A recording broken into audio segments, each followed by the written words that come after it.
Is it on? Is it on, honey? Is this bitch recording?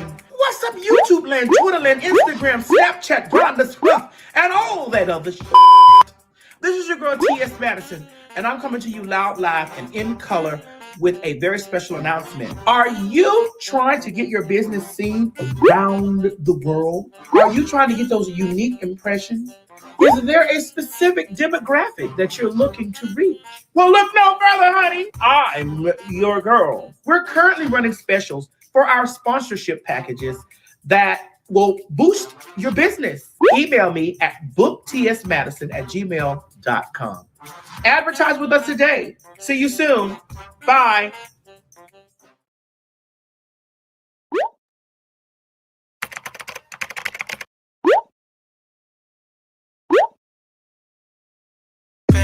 Live yet again from the basement of the marvelous chateau. Honey, it's the Maddie in the Morning show.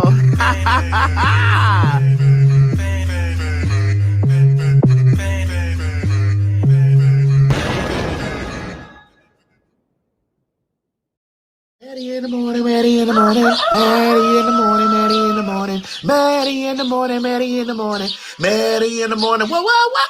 Wait, hold on. What time is it? To whatever time it is, it's morning. It's 9 o'clock somewhere, bitch. Get in here and watch the show. And you are live. Good morning. It's morning. Oh, and we slept the night away. Yeah. Hold on, y'all. I got to turn on the radio down here. It happened, and now we can't turn back these hands of time. Yes, we start. Y'all like that? Y'all like my fit this morning? Y'all like my fit? Is it too short? Is the fit too short? Is it too short, y'all?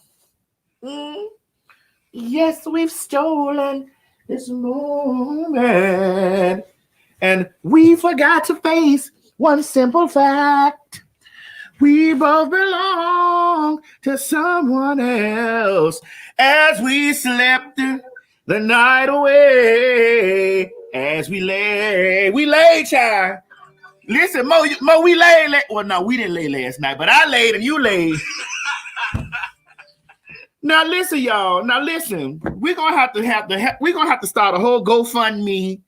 I told y'all in the Patreon last night. You know, I got to work with Mo via satellite. Via satellite, and on the phone, I got to work with Mo via iCloud because Mo done had old nasty car accident.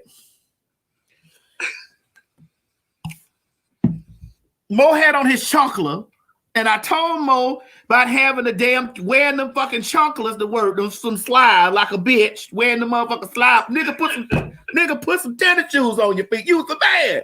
Damon, you was a boy. Put on some damn tennis shoes. He done had a car accident. One of the flip-flops done got caught up under the gear shit. What was it, Mo? What got caught?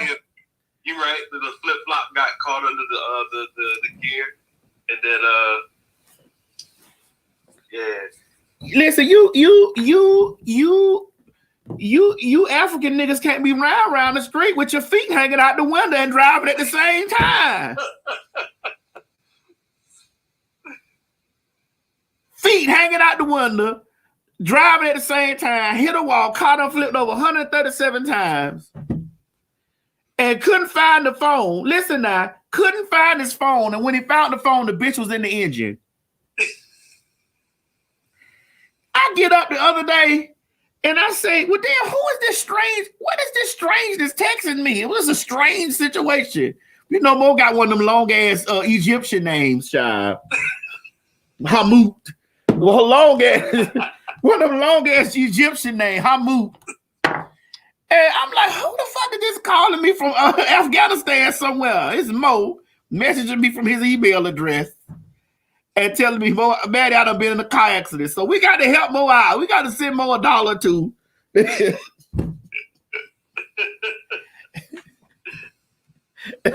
We got to help him out. Shit. And I'm like, Mo, how you ride down the street with your feet hanging out the window like this? Feet hanging out the window. Just riding and driving. You ain't in Africa no more, nigga. That's my phone. You ain't in Africa no more. Shit. Anyway, so we're gonna be working via satellite. I mean, thank y'all. Thank you, everybody. Just saying. Oh, you see them Mo down there? Yeah, they is. Listen, my mama was texting you early this morning, Mo. Yeah, she was. She didn't believe me at first. She said, "Boo, why you keep saying that?" I said, "Mama, the boy flip flap got caught in the pedal." Yeah, then my car flipped over like 4 times. 137 times, y'all. 137 times. Car just flipping. Now, what matters to be saved was them damn shoes, them flip flaps. He said, "You need to take them flip flaps out and set them on the porch, Mo. Them bad luck shoes." Yeah, I'm never doing that. I'm not. You'll be riding down the road with your feet. I'd rather just drive barefoot. Either drive barefoot or keep your leg in the car. You know, riding down the road with that shit. You know. All right, y'all. Let's chop it up this morning. We're not gonna have a long morning this morning because I have a couple of things that I got to do. But I promised you guys. I mean, usually the days for the morning show is Monday, Wednesday, and Friday. I'm here. I'm going to be here Tuesday and Wednesday this week because I have stuff to do this weekend. Well, anyway, y'all just see me when you see me, okay? All right. So yesterday I was on my Instagram and I posted Mo, you don't got that, do you? What? Yeah, I got to go. I'm gonna fuck you up now. You didn't send me nothing.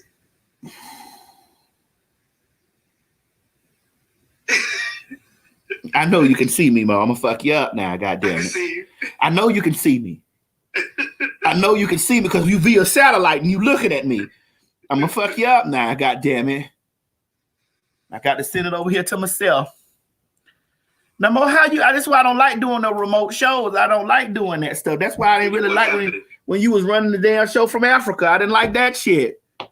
I can't do that now. So I got to add this in here because this is something that I was talking about. Maybe if I send it to you, you can add it. Yeah, I can add it. Oh, you can?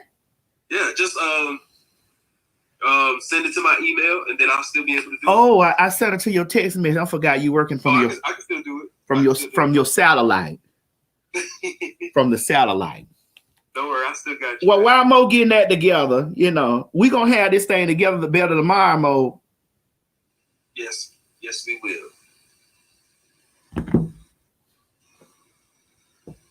Having these people talk all kind of cash doodle about me every day. You know that now. So yeah, it's remote. Now he from Africa right now. He from home over there in Bankhead.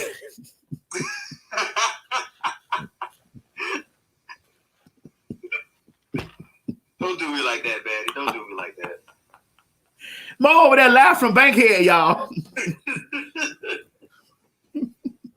Mo, is you over that Bankhead bounce out to do the Bankhead bounce? Use your Bankhead bouncing.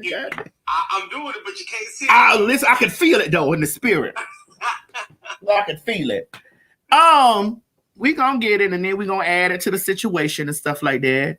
Yeah, we add it. And Mo, you need to clean this computer off with all of this shit that we ain't using over here. Okay. Need to clean the bitch off now. I got you. Listen, you still working. You like the blood, you still working. Even though that flip flop got caught in the thing, it'll never lose its power. Oh my goodness. You put it in there? Mo, you got to clean all this stuff out. Listen, when y'all want to run your own business, make sure you holler some color folks that you can train with you that's willing to train. Mo, you willing to, you may be young, but you ready.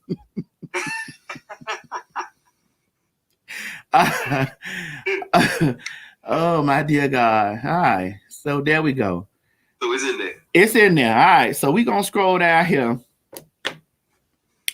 And we're gonna put this up because this is a question that I posed yesterday. And it got a lot of engagements. And these elbows blight. Damn. Well, I'm telling you, boy, you see elbows like this, you better leave a bitch up. You better leave a motherfucking hoe alone that got elbows like this, because that bitch know how to get in there. That bitch know how to get in there, boy. That bitch know how to get in there with these. You see? Anyway, so go ahead, Mo. Put this up here because I want to talk about this a little bit this morning. I want to talk about this morning. All right. Jay Ashley said, "Put your cash up there, Mo." Oh, speaking of cash out, Mo, you got me over here communicate with you, and I can't communicate with the folk. Thank you, Cephas. Cephas, you came all the way through. Thank you. Good morning, Cephas. Marlon, you hit me up last night. Thank you, Marlon. David Garola, you hit me last night. Thank you, David. And Erica S. Harris. Thank you. I love you too. All right. So this was the question that I posed yesterday while I was on my Instagram, because this was the last thing that I posted last night before I went to bed. And I'm telling you, it got so many engagements because I put it on my Instagram, and I and not only did I put it on my Instagram, I posted it everywhere: Twitter, Instagram, Facebook. And the question that I posed was, I said, let me ask you a question for a friend. I say for a friend. Let me ask you for a friend, because see, I already know what I'm gonna do. I don't got to ask you motherfuckers for me, but for a friend. If a trans person is being attacked by a group of women, is the trans person allowed to defend themselves against their attackers? And I said, answer respectfully, please. I'm trying to see something. So yesterday, when I posed this question and we communicated about this thing, I was just very much so like, I was really in deep question about that, because like I told you guys before, I don't know if you remember when I told you, they say, fix my dress. Chi said, what, my dress broke at? Something wrong with my dress? What is it? You can't see my titties? Oh, it's this thing right here. All right, there you go. Thank you, Chi. Chi over there remotely. Chi over there watching from the satellite too. So I asked this question, because I remember you guys. If you guys remember, I told you the story of me dancing with the two gentlemen in the club, and both of them knew that I was a trans, trance, in the words of Miss Mary. They would know I was trans, and it wasn't a group of women. I specifically asked for a group because I knew that people would see how it would sound if there's a group of people attacking you. But what if one attacks you? What if you're attacked by one as a trans person? And I said trans person because I wasn't specifically, narrowing this down to trans women, because we're talking about trans men too. We're talking about trans people who occupy spaces that they identify with, like trans women occupy women's spaces. Yes, Craig, I am on trans women that occupy women's spaces, and trans men who occupy, male spaces, that, may get into some form of an altercation or situation. Because I see a lot of times that people say, a man should never put his hands on a woman. And I feel that wholeheartedly. Like, I feel that wholeheartedly, because when I, and I'm going to say this again, my majority of my life, I've had really close female friends. And when I'm having these female friends and they're going through situations with dating, this is how I really learn how to fight,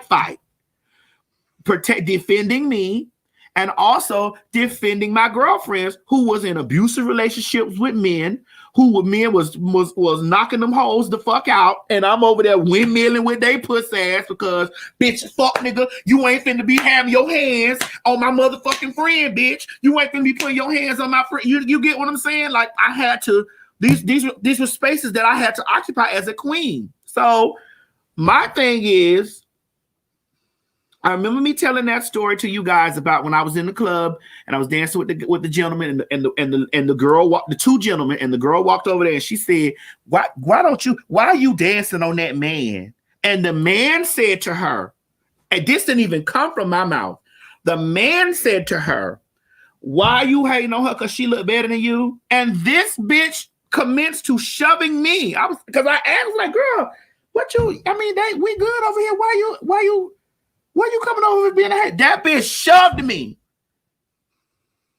Hear me when I tell you, y'all, and I tell this story because the only thing that saved her was God in heaven.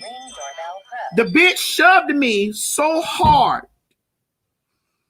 But that bitch shoved me with the strength of 4 bitches. Shoved me. I was like, oh. I had enough time to unzip the boot that I had on the boot. Unzip that motherfucking boot and take that boot off and clobber that bitch with that boot. What? I tried to take that bitch brain out of her head with that fucking boot. And the only reason that saved her from getting stomped into smithereens was the fact that the same 2 niggas that she was being messed with was trying to keep me from stomping her motherfucking ass. And if I tell this story, you know, I get some people, oh, you should never put you still physically a dude, and you know, also, and I hear this in my ear, but I'm just like, y'all not hearing me not bothering this person that invaded my space and then commits to placing their hands upon me. See, I don't start with people. The problem is, even when I'm clapping back at a bitch or clapping back, y'all see the start, but you can't take the meat and potatoes in between. I don't really be fucking with nobody. To be honest with you, I laugh and joke and shit like that. The only time that I have to ever come out of my element is when I am in defense of myself. So my thing is, why do people make it so that I think they have dehumanized us as trans people? I think that they have like made it to where, you know, even verbal attacks. Like when I verbally attack back, it becomes I attack black women, or when that's not true. When I read every motherfucking body who I feel like that I need to read back, or I need to have their energy for, you know. And my thing is, what is it about? Why should it be that from my trans experience, and I'm sure that there are other trans people out there who can attest to what I'm talking about. Like, my trans experience has always been that, you know, when I get into an altercation with a woman, because I do happen to get into women altercations, a lot of times it don't never be me initiating it. I come in the door with loving arms, with loving arms and fun and stuff. It's never me initiating the situation. It's never that. It's always me in defense of something, or defending myself of something, and then it becomes, you know, well, that's a man, you're a man, and this and the other. And I'm like, okay, I get what you're saying. I hear this, what you saying, all this biology shit. I get this, but a bitch need to keep their hands in their pocket, because a bitch supposed to know, you feel me? How if I'm so man this and so man that, a bitch should know to keep your hands. Like, you can't do that. Like, where do you do that? And I think a lot of times, a lot of women and men teach their sons and kids that, you know, don't put your hands on a woman no matter what. And it's just like, so you expect for me to get beat to death or stabbed, or like, I don't understand it. Like, how is my life or my safety any less than this person that's attacking me? I don't get it. I don't get it. Like, anytime, and y'all got to be honest, and it's even some hating ass bitches on here. Y'all got to be honest. I don't be starting shit with no broad. I be doing me. I be doing me. That's all I do. I'll be over here in my space, in my world, in my motherfucking yard doing me. A bitch will come over to my shit fucking with me. So my thing is, Am I not supposed to respond back? Am I not supposed to, I mean, even if it's verbally respond, am I not supposed to defend myself? Am I not supposed to, bitch, you put hands on me? You don't put your hands on me. You ain't supposed to put your hands on me. Ain't gonna happen. Me or mine. That go for me, my children. You don't supposed to do that. So I get tired of the one-sidedness of it being like, well, you biologically a nigga, so you can't motherfucking, you better let that bitch hit you as many times as she gon'. Bitch, I'm gonna whoop that bitch mammy's ass if I have to. And yours too, nigga. So I just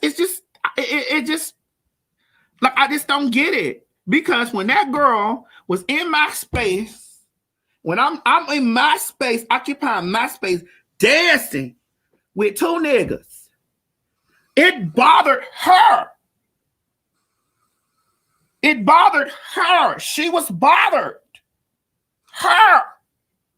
She came out of her comfort zone into mine, said whatever she said to them.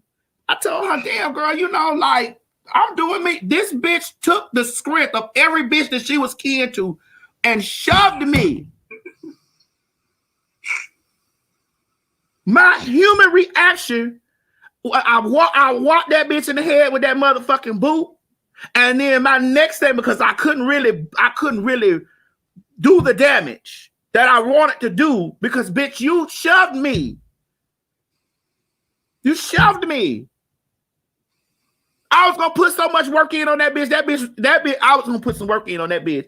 That bitch was gonna have to get on the phone and call Pookie and them. She was gonna have to, cause I was gonna put work in on that hoe. Cause I wasn't fucking with you. I wasn't fucking with you. I was not bothering. I was doing me.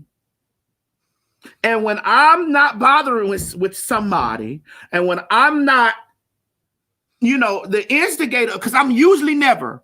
I don't give a fuck what none of y'all say in the situation. Anytime you see me arguing at a bitch, I never was the bitch that initiated the argument. Never.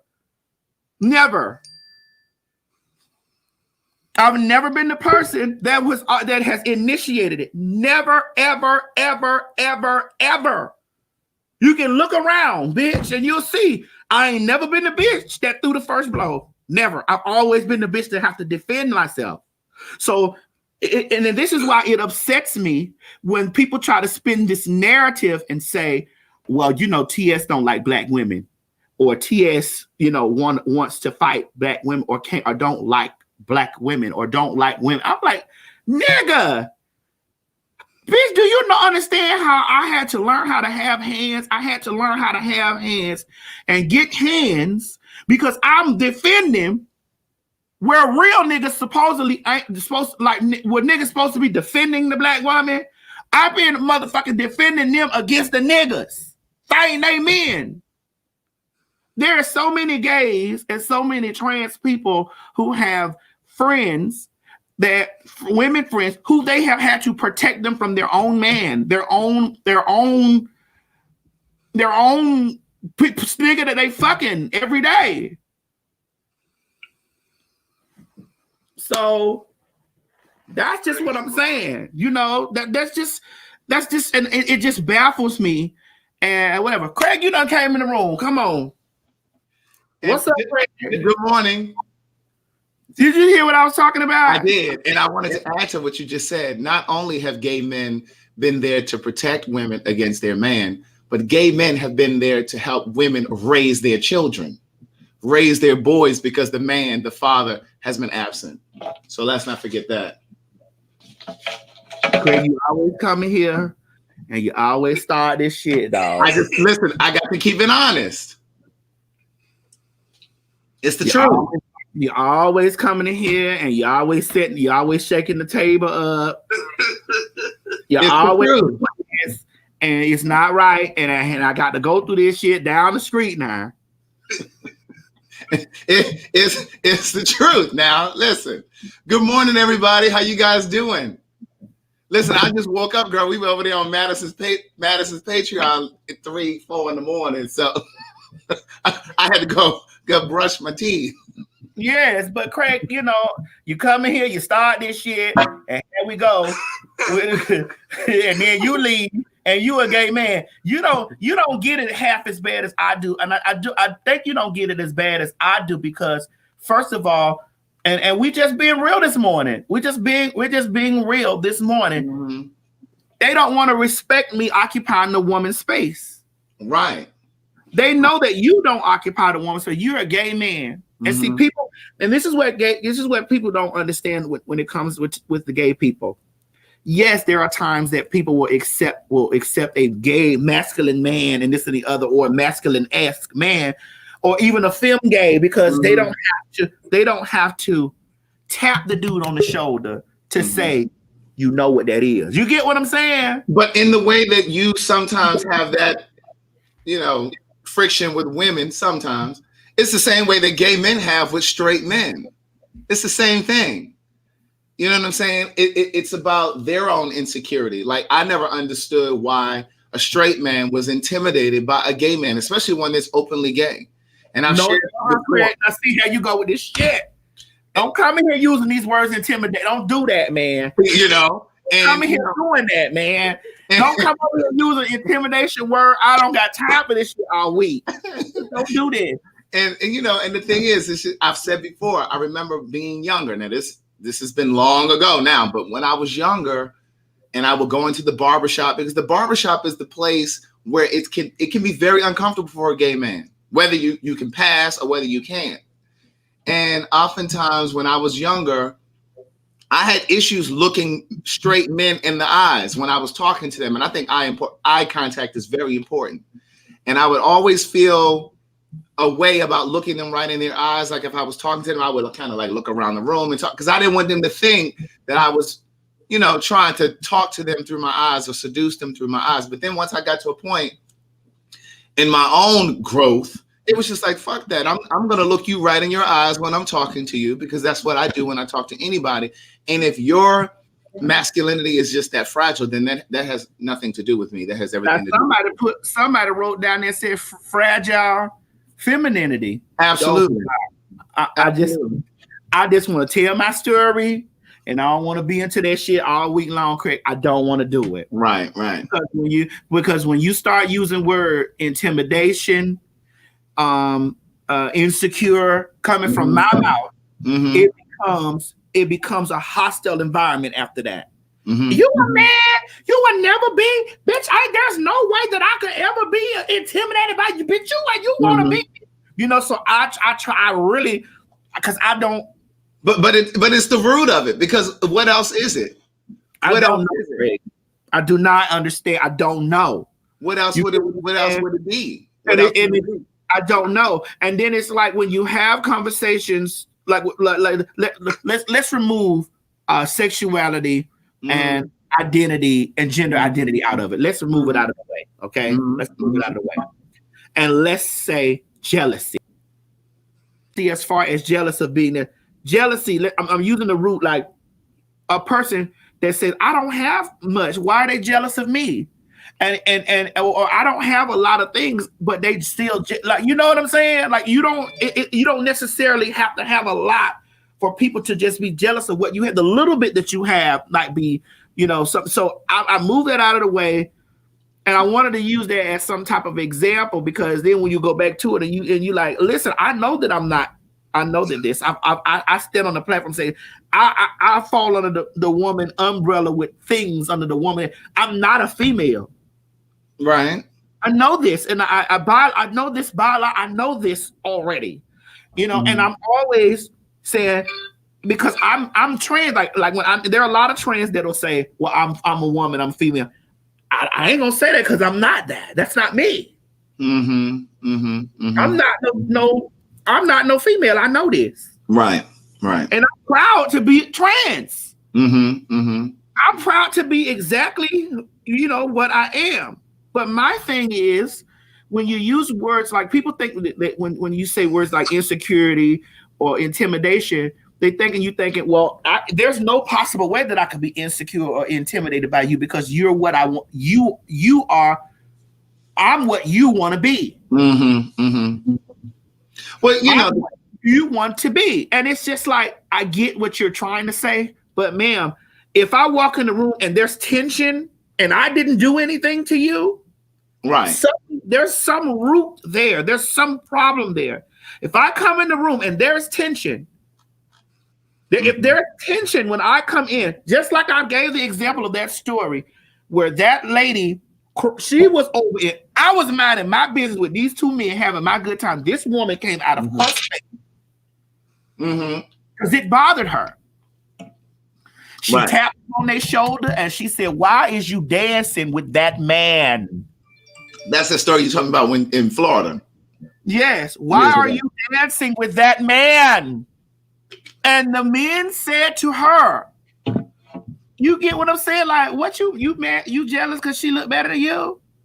And I said, "Well, damn girl, let me do me over here. You know, and the bitch went all the way back with her arms and shoved me into me. Craig, you know that it took everything. I was there. Even when I think about this story, I wish I could teleport back in time to drag that bitch. Drag that bitch to the skin came out that whole back. Not teleport back. Because I was not bothering you. I was not bothering you. And when 9 times out of 10, you have these conversations or whatever, and people try to find justifications on, well, you know, wait a minute, hold on. It's massive with all due respect. You cannot tell a gay man what words to use or not. I'm not telling Craig not to use those. I'm saying that the problem ain't gonna fall heavy on Craig like that with the ladies, because Craig is openly gay and he's visibly gay. The problem is going to fall back in me when I start having intimidation, insecurity conversations about stuff. The problem is going to fall back at me because they love to drag it through and say that there's no way that I could. Yes, there is ways. There are ways. Anybody could feel slighted about somebody else. I, as a trans person, could feel slighted about you, Craig, that you're able to walk through male spaces that I possibly can't, which that's not true. But you know, here's the thing. Because I can put my motherfucking slides on and get through. You get what I'm saying? Ash and all. Ash on the heels and all. Okay, what you say? You don't understand visibly gay? I mean openly gay. Openly gay, she means. That's what I mean, openly gay. Excuse me. Openly and unapologetically gay. Right. But you know, here's the thing. You know, something you just said, it made me think of this. And we've talked about this before. Every community has privilege. Right. You're a part of the trans community, but you're a part of a segment of trans women that can pass. Just breaking it down for the people that are watching who may not understand what I mean is, you can walk in a room and straight folk or gay folk or whatever who don't know you, you know, from being on here and stuff, you can pass as a straight woman, as female. You can pass as female. But I do though, Craig. I do. But there are gay men who can move in spaces and move through the world as straight. And quiet as it's kept, there are a lot of gay men who crave that ability. That's the root of this whole closet shit. That's the root of a lot of our relationships falling apart. That's the root of what's on a lot of these social apps, Grindr, Jacked, and those Adam for Adam, all those places, because what most gay men crave is masculinity. Most gay men aspire to be masculine. You want to be able to move through the world, navigate through the world without being clocked as gay. And it's because the Black church, the Black family, and the Black community have made femininity an issue when it's in a man or when it's in a boy. It's the reason that little boys can't play with dolls. You understand? It's the reason that we have these social constructs. It's the reason that little boys can't wear pink or shouldn't like pink or shouldn't like red. Hold on, Craig. We have an opposing person over there. And I'm seeing what she's saying. but I think that she missed it. She said she loves me, but there's no reason for nobody to be jealous of TS. You get what I'm saying? Because she's a female. And again, I really want her to post that comment again so I can put it up there. Because I think that people have a lot of selective hearing. I didn't tell anybody for a female to take a ass. She shouldn't have put her fucking hands on me. If you shouldn't, when you were over there on the other side of the room, you should have known, when you knew to walk over there and tell those men that I was a man, and then proceed to put your hands on me, you were in violation of all codes. Mm-hmm. So it's not about you just being picked on and being beaten. You put yourself in a situation that had nothing to do with you, and then put your hands on me. And then place your, see, this is what I be saying about people. They like me. I love UTS, but I'm a female, and I just feel like that because what it sounds like to me, because I'm female, you're inferior to me because you want to be me. Mm-hmm. And I should be able to get you hurt. Because listen, come on, I want y'all to listen to how this sounds. I should have the right to have you hurt.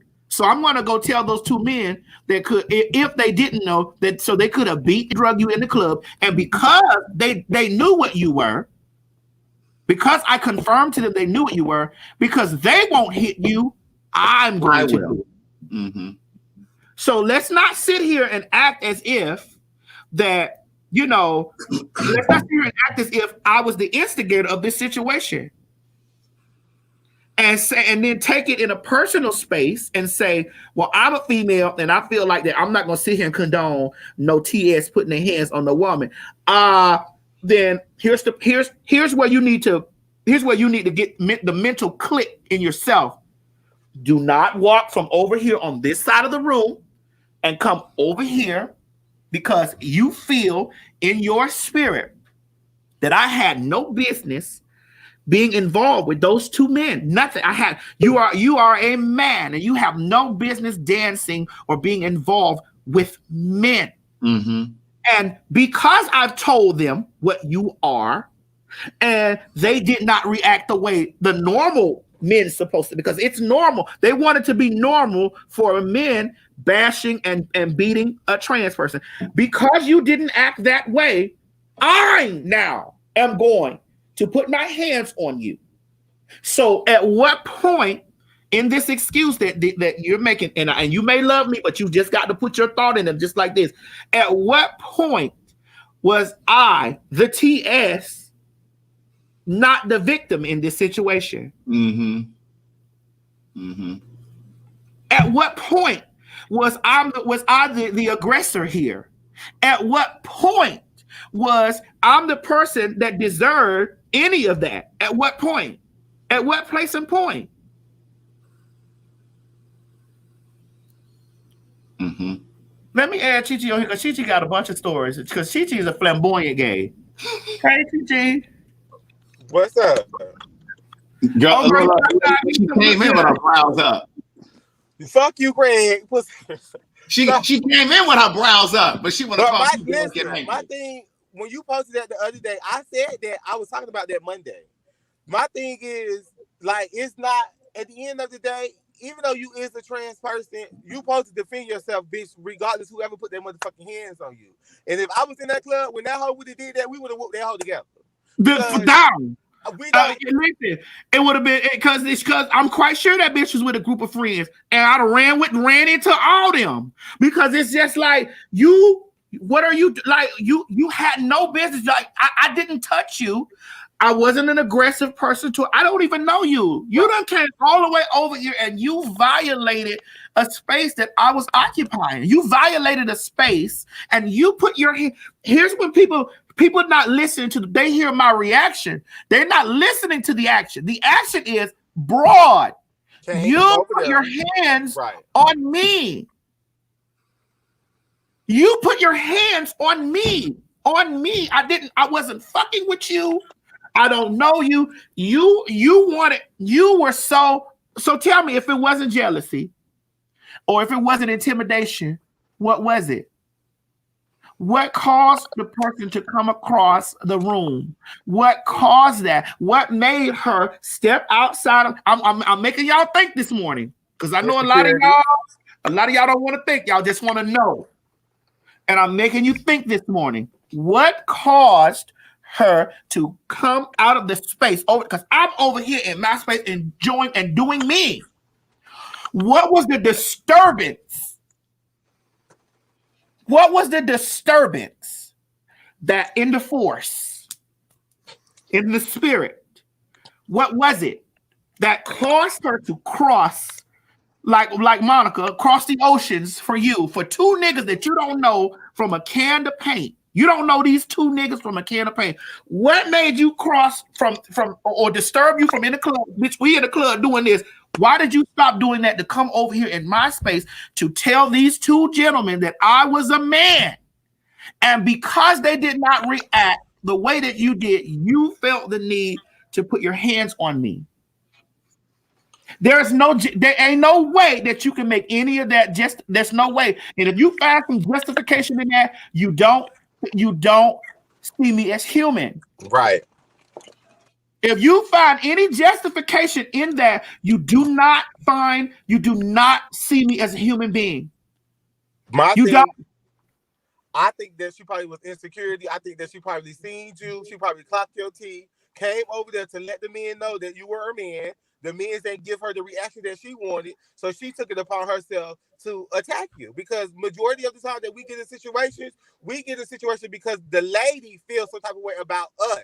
And when the lady go to come to us all out our name, and then we start reacting, then the men come in to play defense to the lady. But majority of the time, it's always the lady that always calls us out our name. It's been plenty of times I was in high school that I fought so many females because them hoes want to jump up in my face and put their hands up in my face and attack me. And I'm not just going to sit there and let nobody attack me. So you hit me, I'm going to hit your ass back. And then when I hit you, the boys rush over there. Now the boys into it because I don't attack the girl. But before even the situation, this hoe don't put her hands on me. And I done been in situations where I done seen one of my homeboys whoop one of my girlfriends up.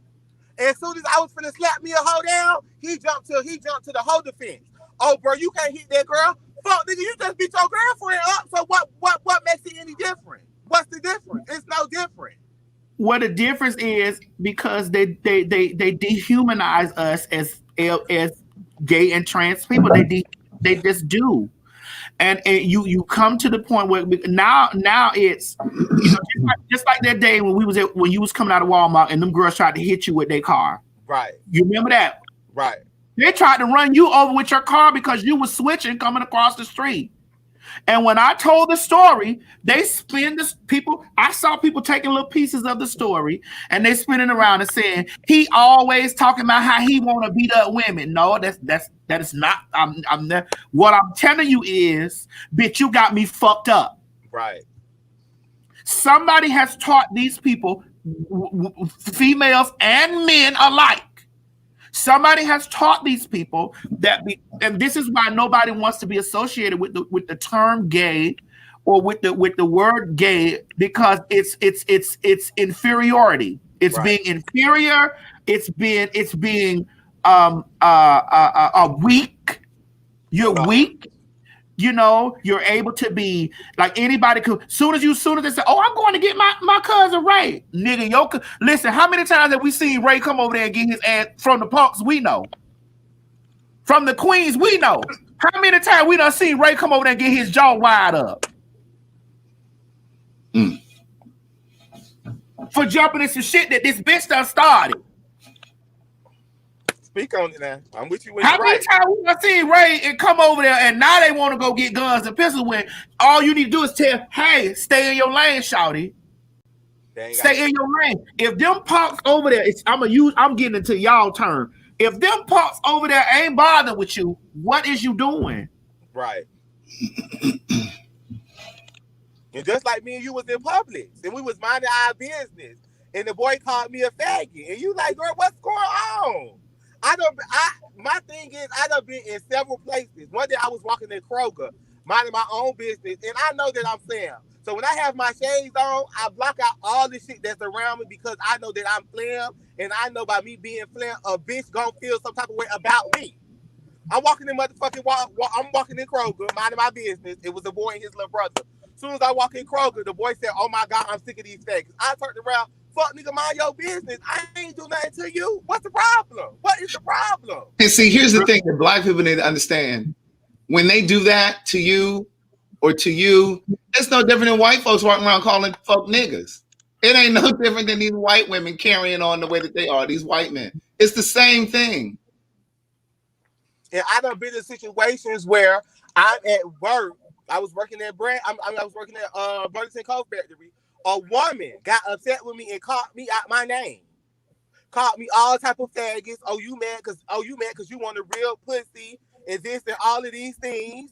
And those were the first things that came out of their mouth to you. The first thing that came out of her mouth. All because you worked in the shoe department. Right. And they couldn't find a shoe. So the first thing she said, "Oh, you motherfucking faggot. Oh, you mad because you want a real pussy." I cussed the lady out in the store. Bitch, I cussed that hoe out in the store. As soon as I cussed the hoe out in the store, it was a boy in the store. The boy jumped to the lady's defense, and I spun over to the boy. Listen, I could whoop you.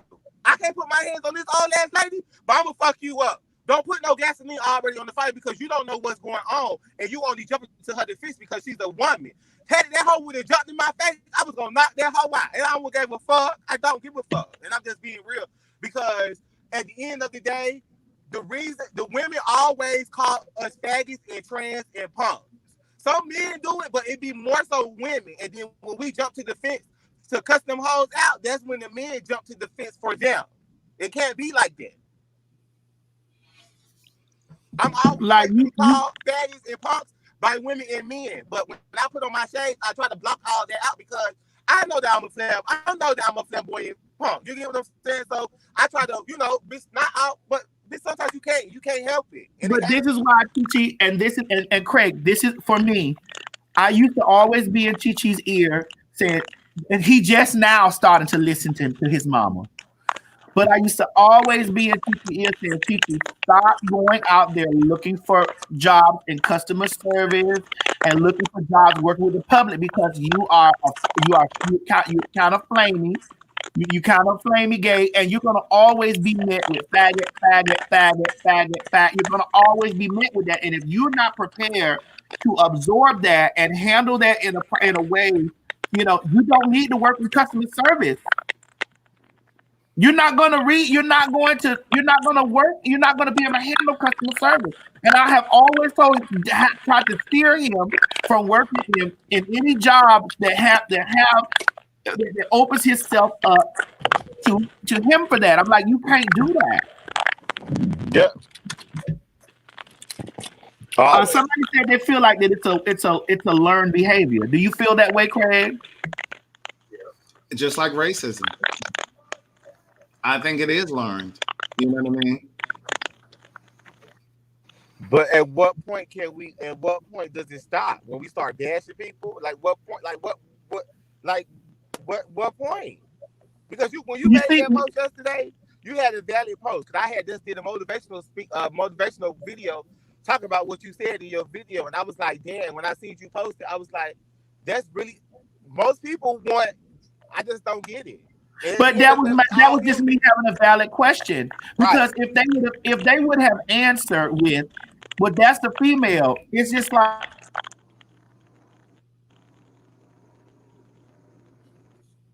Did she freeze up? Yeah, she froze. I was thinking of it on the internet. I was like, it's crackling. Yeah, it's raining over here. I don't know. Yeah, I know. It sounds like a bag of potato chips crackling. Hold on, y'all. We over here now. We back over here on the thing. I got to go over here and turn this. It's raining hard over here. Is it raining over there where you at, Greg? No, it's not raining now. But it's sprinkling where I'm at. It ain't really raining. It's sprinkling. Yeah, but all my things. Every time I got into it with somebody, I always got into it with a lady because I was a fan. You know what I'm saying?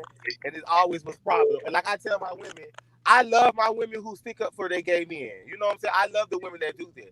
What I really don't like is the women who don't really stick up for the gay men, but really love us, but really don't stick up for us. But again, I want to draw the correlation, because just like we require or need women to be allies, true allies, and to speak up when they see that type of discrimination, it's the same thing that we're asking white folks who are not with this shit that's going on in Trump America. Use your privilege, because again, every community has privilege, and it's about using your privilege. Oftentimes when we think about privilege, we think about white privilege, but every community has privilege. Yeah. That's real. Yeah, I mean, but listen, they will tear you up, Craig, about putting that in the same sentence. You can't put gay and black stuff in the same sentence. It's a whole different thing. You chose to be that way. You chose that. You chose to be a man. You did that shit. It's not the same thing. We should be able to do what we want to do to y'all. White people don't want to. There we go, right there. Rachel White. No, stop comparing this to racism, baby. I'm drawing the connection. There's a parallel, and if you don't see that, then I don't know what else to tell you. I'm not saying they're the same thing, but they're definitely correlated. Hold on, CC, because Craig got to get that out. I had to mute your mic because you do a lot of snap, crackling, popping in the background. Say it again, Craig, without the crackling. I was saying Rachel White is right there now saying stop comparing this to racism. I am going to draw the comparison. I'm not saying that they're the exact same thing, but there's definitely a parallel. They're correlated. And if you don't see that, then I don't know what to tell you. Oftentimes, black folks will say, stop, the civil rights and the gay rights, those are two separate movements, because black folks had dogs on them and, fire hoses and beat with batons and the police and da-da-da-da. All of that stuff is true. But you know why they don't want to run the two together? Because they don't want to identify with the same level of hate. They don't want to be. But you know why they really don't want to run the two together, Craig? They don't because they feel like that gays chose. That we are protected by the white gays too. They forget that we face the same type of discrimination in up under the LGBT community. We up under the umbrella. Bitch, we can't get a brown stripe on the flag. They feel like that we got some automatic protection because you can't add it because y'all already got y'all thing going on over there. No, we fighting for the same shit over there in that bullshit too. Right. Well, Rachel White, what is your reason? Don't say that's not your reason and just leave it blank. What's your reason then? Because if you don't see the comparisons, then I don't understand what to tell you. It's just like when people talk about the Holocaust versus slavery. They were two separate systems, absolutely. But there are similarities and you can draw comparisons between the two. I'm not here to debate whether or not slavery was worse than the Holocaust. If you asking me my opinion about the two, I would absolutely say that slavery was worse than the Holocaust. But the point is, you can see that you can draw comparisons between both. See, Craig, they don't like to have these types of conversations. No, they don't. They don't, because they want it to be, where we're exaggerating. Like, this is stuff that we live every day. If I'm coming to you telling you this is a situation that's transpiring for me every single day. I'm not making the shit up. There's a problem somewhere. There's an issue somewhere. Like, girl, what can you not understand? Like, this is something that I'm faced with every single day. Intersectionality. That is the word. Thank you for that. That's the word. Well, I don't want to put them two together because you know what I'm saying? You got to realize you're a man. You know what I'm saying? You're not a real woman. And because you're not a real woman, you would never understand. Rachel said, I don't like the divide in the divide. I don't really know what that. I don't get it. Like, you don't want to accept the truth, Miss Rachel? That's the truth. What we're saying, that is the truth. Is that something that you don't want to just, I'm lost. What's the tea? What's the tea, Miss Rachel? What is not connecting for you? What is not connecting? Because I just sat there and said that the children they don't want to put the two together. Mo, try to log back in over there. appreciate it. The internet is back on. Okay.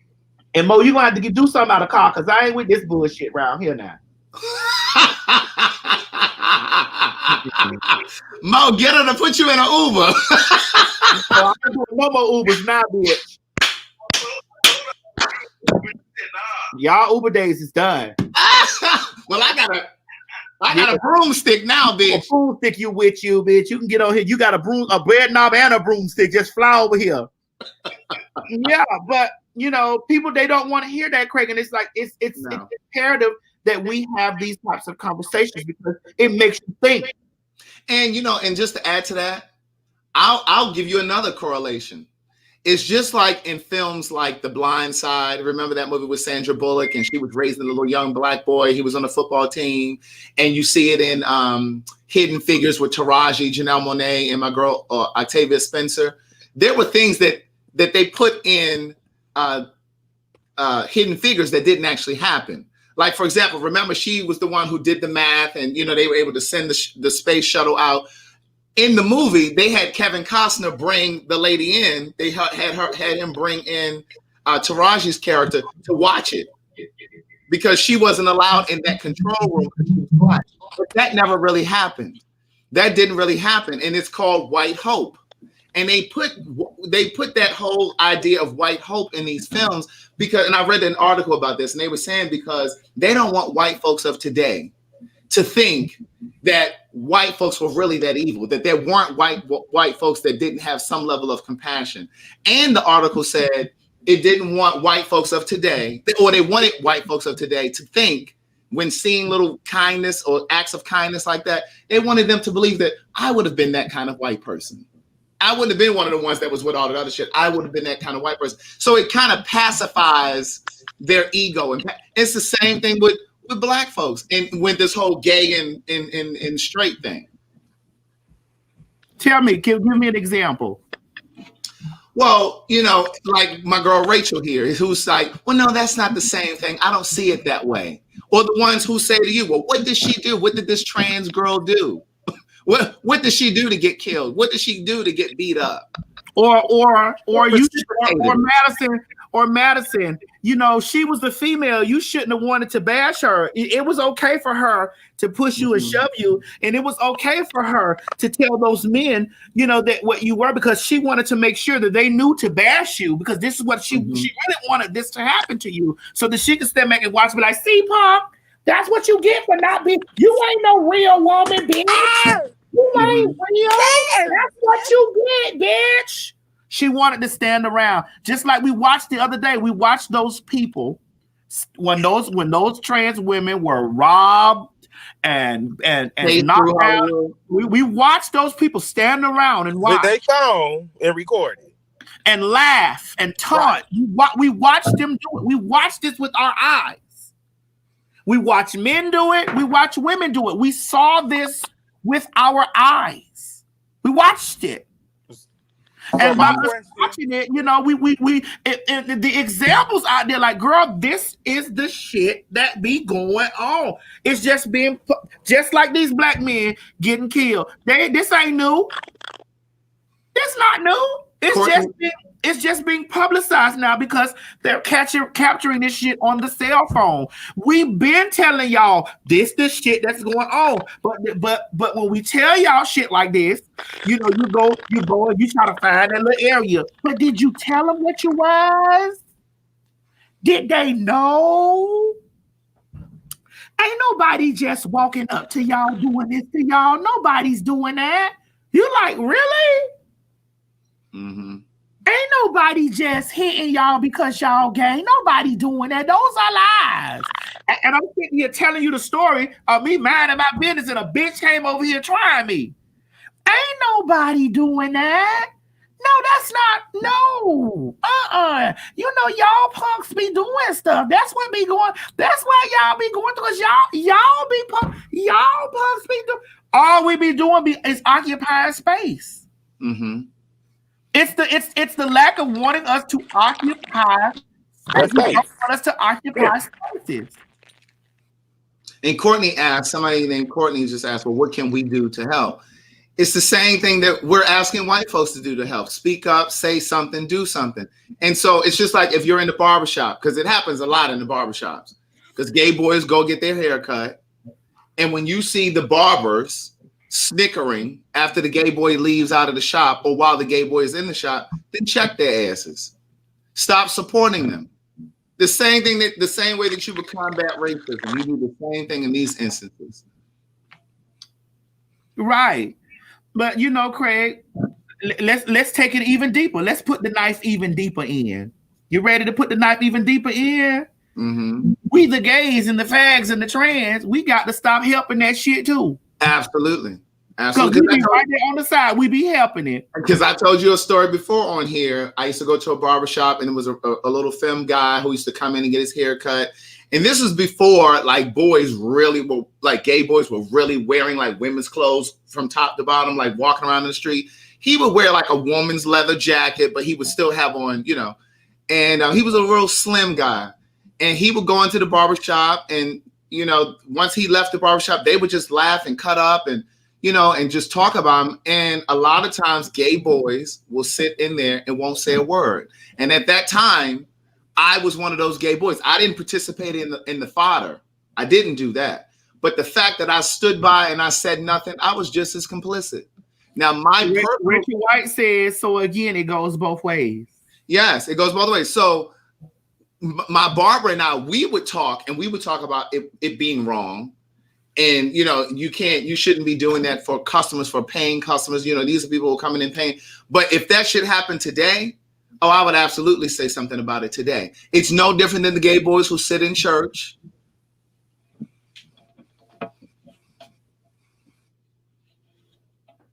It's no different from the gay boys that sit in church and your pastor is calling y'all all kinds of names and y'all putting money into the and they talking about the gays and y'all the first one standing up and clapping and preach, pastor, and he talking about you and you know you were just sucking dick the night before or you were just at the club the night before, you just were at the pride event the day before and you up there clapping and carrying on and doing all of this with the, you know, you're just as complicit. I would take it a step further. Go ahead and take it a step further. Well, Craig, would you like to take it further? You said, not me. Well, tell me what you want me to say, and I'll say it. Nah. I ain't gonna do it. We see it all the time.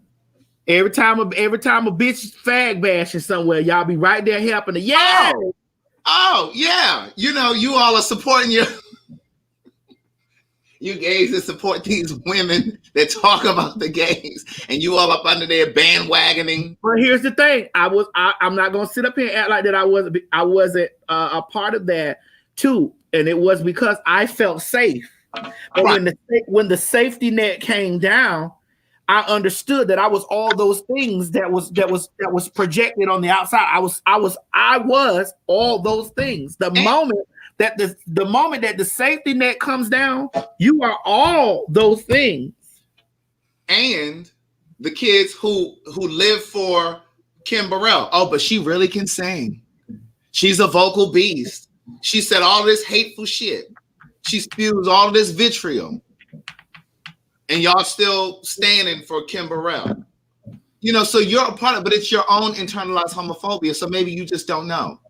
You know what I'm saying? Because you come from a community or a family that normalized you being called a punk, a faggot. And so you've adopted that. Yeah. And you know what? When me and Doniva talked deep about this, Doniva said he had to just check his friend that he's been a long time friend with for a very long time about letting her slide with, calling him punk and fag and all this stuff. He said he had to check her and she didn't understand why was he checking her now after all this time. And he said, you know, that for years, that's all I thought I was, you know, until I understood, you know, what the meaning, yeah, the ramifications of that was. And I no longer want to accept that. Like, I'm not going to accept you doing that to me. Mm-hmm. I'm not going to accept that anymore. My name is not punk. My name is not fag. My name is not, like that's just not what it is. So I'm not going to, allow myself to, accept these things anymore. And even like in this reality TV space, you see these gay boys on these shows and they get into these verbal altercations with the women on the show. And the first thing that the woman says to the gay boy is, you woman, you girl, you queen. They use it as a pejorative. They use it as a negative, as a slur. And you participate in that foolishness all because you want to be on TV. And if you gay promoters who are bringing these reality TV stars who use words like that, who call gay boys sissy, fag, and punk, you pay them to come walk through the club. Like you are all complicit. But this is the thing, Craig. Like I said, I have been, on that side of the situation because I felt safe. Just like when we had that conversation when Ricky came, when Ricky Vasquez came, and we talked on the podcast, and we were talking about him feeling safe, him having occupying a safe space with those people. He didn't know. He seen them fagging everybody else, but he wasn't getting that until he got it. And when he got it, those people that was fagging everybody else were fagging him too. It was like, well, girl, we let you slide for 2 minutes, but we was talking about you. Right. We really was talking about you, but you know what I'm saying? You was making us laugh. And, you was shucking the jive for us, and we thought that was fun. So you were the token gay, just like there are token black folks. You were the token gay for the moment, because they'll turn on you in a minute, just like white folks will turn on the token black. It's the same thing. Chi internet service acting up. I'm telling him to come on through. So I was out, and I've apologized 100 times for that, because it's just like when you really like you felt safe until you ain't safe, and you like, well, damn, is that you?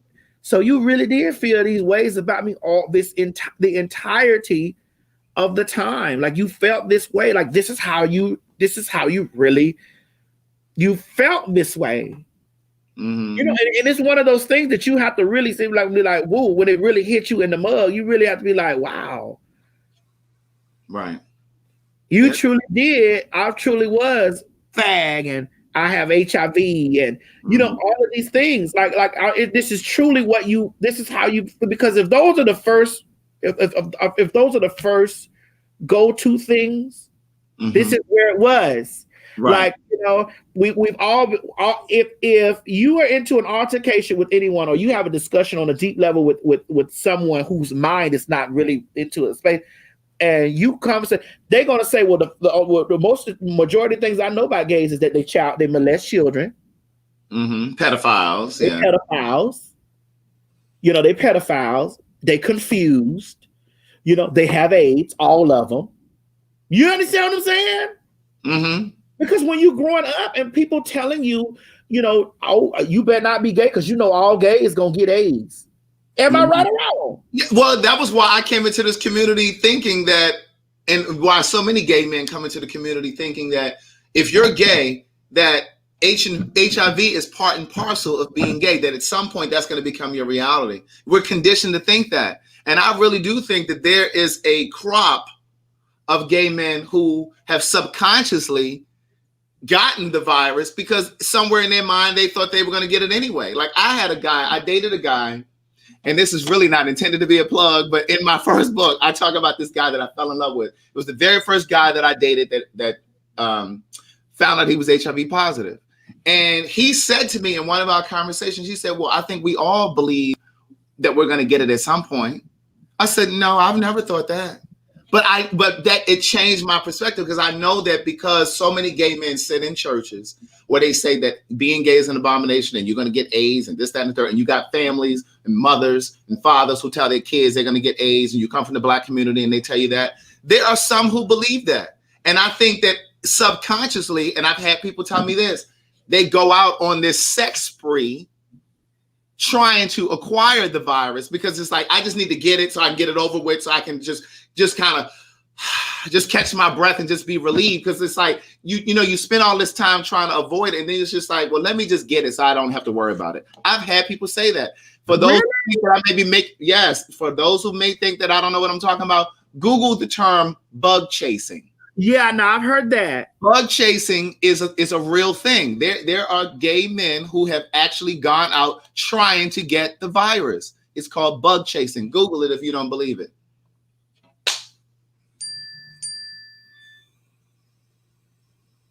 So, I mean, it's just a lie. I mean, it's really, really important to really separate what you've been taught to believe about sexuality and homosexuality from what you know to be true for yourself. You really have to. Somebody said it's also called pause chasing.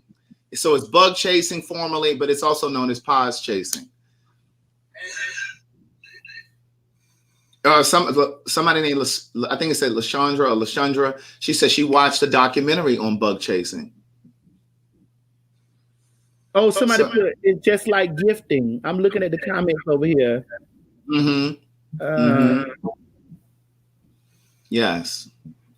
So yeah, so should we open up the lines, Craig? Because we had a very deep conversation. Should we open up the lines to see what the people wants to say? Yeah, let's go ahead and do it.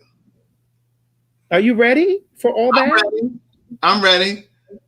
I have t-shirts on my website, y'all. They keep asking me where to see. CraigTheWriterStewart.com. Black as fuck, all that kind of shit over there.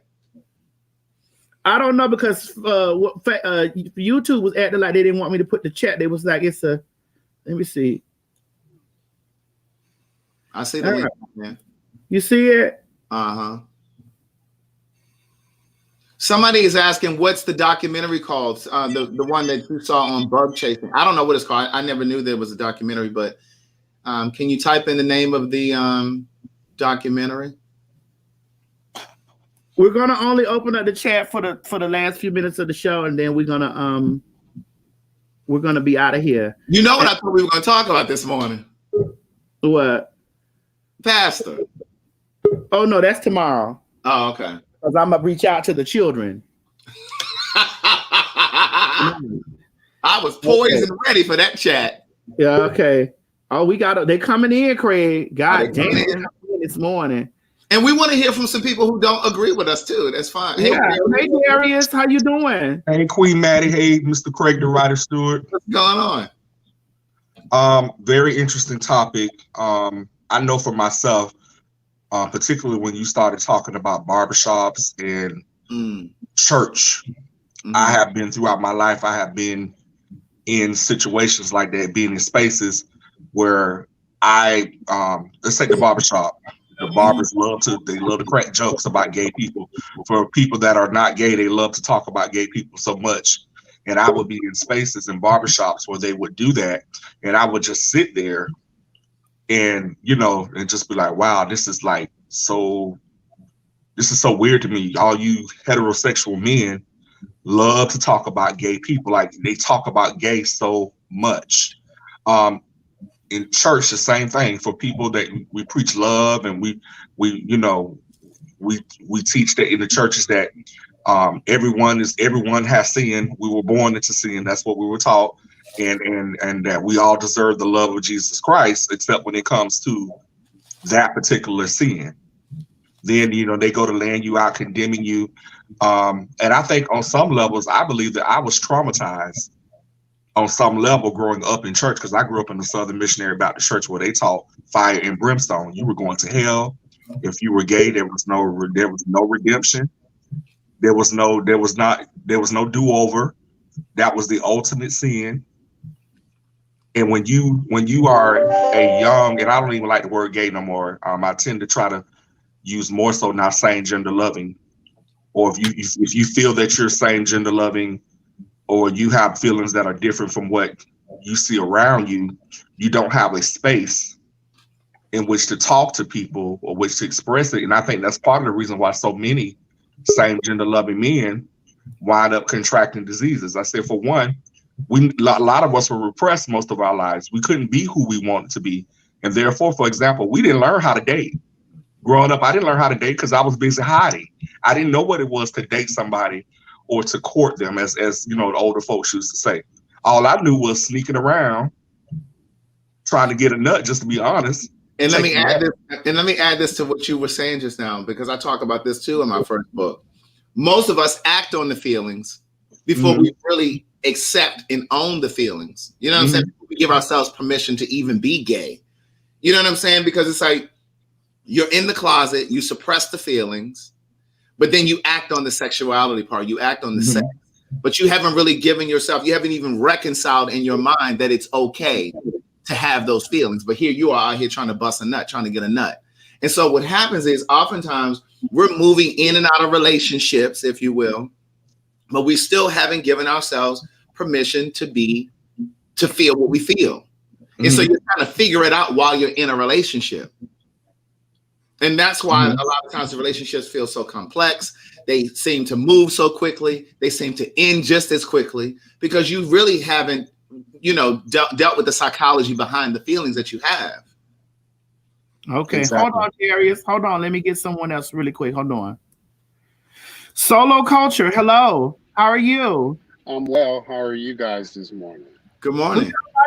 We had a kind of heavy topic this morning that we was talking about. What you felt about it. Let's chime in. I was wanting to chime in last night when you were talking about it in Patreon, but my views on the whole HIV thing in the community and the Black community, it stems from the Black church not helping spread the word and education about it. At one time, I worked in prevention in Minneapolis, and I actually worked with Ann Nesby's sister and her husband. They run a church in Minneapolis, and they were the only Black church that was willing to work with me and have me come speak and give education. All the rest were like flat out, no, we don't doing this. So, yeah. So I mean, I just don't get why it's something that's that we don't really talk a lot about, and then we use it to defame and shame people about it. When my thought on the reasoning that the Black church doesn't talk about it, because if they talk about HIV and AIDS, they have to talk about homosexuality. That's them accepting homosexuality. And it opens up conversations about premarital sex. Exactly. Yes. Sir. And infidelity and adultery. But it's okay for them to talk bad about us in the pulpit. But Hold on, Solo Culture. Hold on a second. Baby. Craig, you done opened up the floodgate. TIY, hi, baby. Can you hear us? I don't think she can hear us. Can you hear us? Can you hear us? I don't even think she realized she's on. Wait, we'll see. We'll have to. Mark Eubanks, hi, boo. Wait, your sound. We can't hear you. I can read your lips, but I can't hear you. Take the mute off. Is his mute on? Like him. What about now?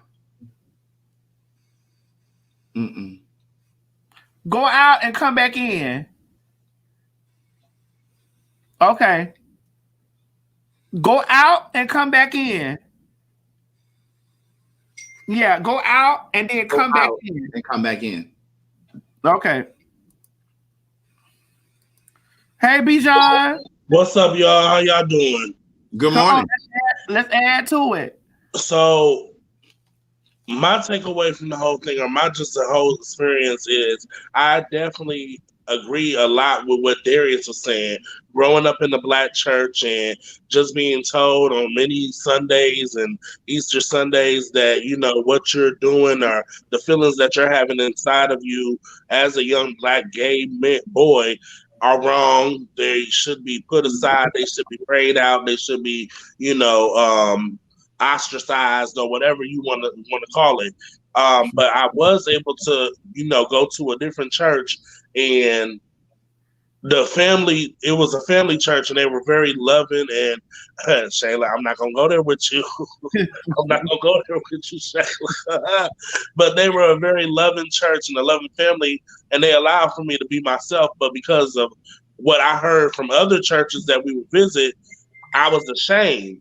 So I didn't have anybody in the community to be a mother or a father to be like, this is what you do, this is what you don't do. So there were many a nights that I spent in bathhouses, just trying to get a nut because I didn't know any better. I didn't know that I should have cherished my body, and my body is a temple and this is what it is. I was just trying to be gay. You know what I'm saying? Like, get some and give some. You know what I mean? And growing up like that, it really did kind of dampen the way I feel about going to church right now at 35, because first of all, I'm down here in the South in the Carolinas where the Bible Belt is.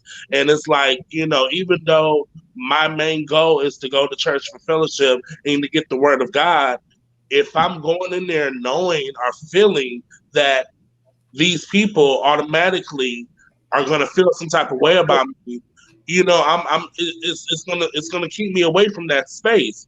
And there could be a church that is all open, you know what I mean? And we still wouldn't know about it because of the way that we are fine-tuned to think negatively about the church. And I mean, it's a shame. I try to be as much as a guiding light for the next generation to let them know, that you are somebody. You are important. This is what you do. This is what you don't do with your body, so that they don't make the same mistakes that I made, because I've made some mistakes. But at the same time, as far as the church is concerned, I wish there was a church that I could go in fellowship, even though church is in your heart. And I heard your mama say that many a time, churches in your heart, churches where, where you go. It's a good feeling to be able to walk in the doors of the Lord and fellowship with other people and testify and tell your other, tell your testimony. Okay. Hold on, B. John. I'm trying to get through the folk because they coming. Hey, Shizzy, how you doing, baby? Hey, how you doing? Come on, give you. Listen, I need y'all to put in input for the whole conversation, not just the bug part. I'm talking about the whole conversation what we had this morning. Oh man, from everything I missed out on a lot of it because I came in late. But just speaking on what everyone was speaking on here in regards to the church. I grew up in a household that I believe was Baptist. Then my sister changed to Christian. I live with my sister majority of my life. I live with her, and then they changed from Baptist to Muslim. And then I left my sister because of said religion and me coming into myself, and live with my brother, who is Jehovah's Witness. So I've been through multiple different religions, and all of them pretty much said that I should die from what they were teaching me. And I was just like, no. And then more importantly, growing up, I did not have them to help me figure out what the hell I was. I had to figure it out on my own. And then my older sister who raised me, being the biggest detractor because she knew that I was gay. I didn't know what the hell was going on. But as soon as I started to get out there and explore just a little bit, she would spread rumors like, oh, well, you was down there. I heard you was down there sucking dick on 13th Street. 13th Street is in the neighborhood of Philadelphia for people who don't know. And mind you, I'm 17 but was you sucking dick on 13th Street or was you sucking between 12 and 12 and a half? That's what I want to know. Not at 17. At 17, that was my first time going down there. I didn't know nothing about that. It was my first time going there. Philadelphia. It's called it's the neighborhood. If anyone knows where it is, it's like 13th Street between like Locust and Walnut. It's like a little block, but it's like where all the gay stuff is. It's literally like a section in the city. But she was spreading rumors with that. When it's just, I never had this to go back to because there's so many shit that she's done to me. I've never had help from my family who was religious with helping me out. Like, oh, okay, he's gay, because they did not want to support me. And they, today now it is what it is because I don't talk to her now anyway. But religion religion. What people were saying, religion just never helps out in a way. A lot of the gays, like they just want to push you away or ostracize you or just make you like, oh, you're not. I don't know what church y'all going to, but I done been to a good couple of churches, and I go in there loud and color as T.S. Madison all day. I'm T.S. Madison. Hey, y'all. Yeah. I mean, because what they gonna do? They gonna tell you something else about it, so you can nah. You are a very well-known person, so they know of you, so they won't disrespect. Hey, y'all, God is good. Yeah, and they won't disrespect you, but other gays. They have this. Not this church, because I just feel like this. We got to start dealing with non-denominational churches and mixed churches. The only time I really go to them, the only thing I miss about the real Southern Black church is that good old nasty God. Oh, that gospel, deep gospel growl. That's what I miss. But other than that, when I want to get the word from anything, I go to non-denominational church. I don't really do churches or anything at this point. I still believe in God, but as far as going to a church or being in someone's religion, no. Get out of churches in them neighborhoods. Get out them neighborhood churches where your where Big Mama them went since they was 2. You got to leave that church. If I want to pick up being religious with somebody, yeah, but not now. It's just like too many. It's just been too many bad experiences for me. Where it's like, yeah, I need to find a church or an organization that's like, you're welcome, and I like what they hear. Like not every single time. When it comes to homosexuality, the entire room looks at me because I'm the only gay one in there. I'm like, no, you ain't the only gay one in there. You the only one that they can spot. Hold on, Shizzy. Cousin Faith, how you doing, Cousin Faith? Hey, good morning. Oh, come on, boys. Good afternoon. Come on, boys. Can you sing the True Voice song from about when I know that you're feeling the way forward? Look, you ain't about to chop me in front of Craig. Oh, okay. While he's eating his food, but okay, give it to me.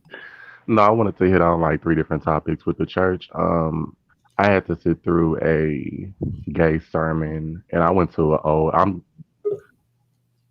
I grew up Church of Christ, so we was real old school, that part. So I had to sit through the gay sermon from a pastor that was like 60, 70 years old, and he's sitting up in the pulpit talking about some two men and saying and all of this and that.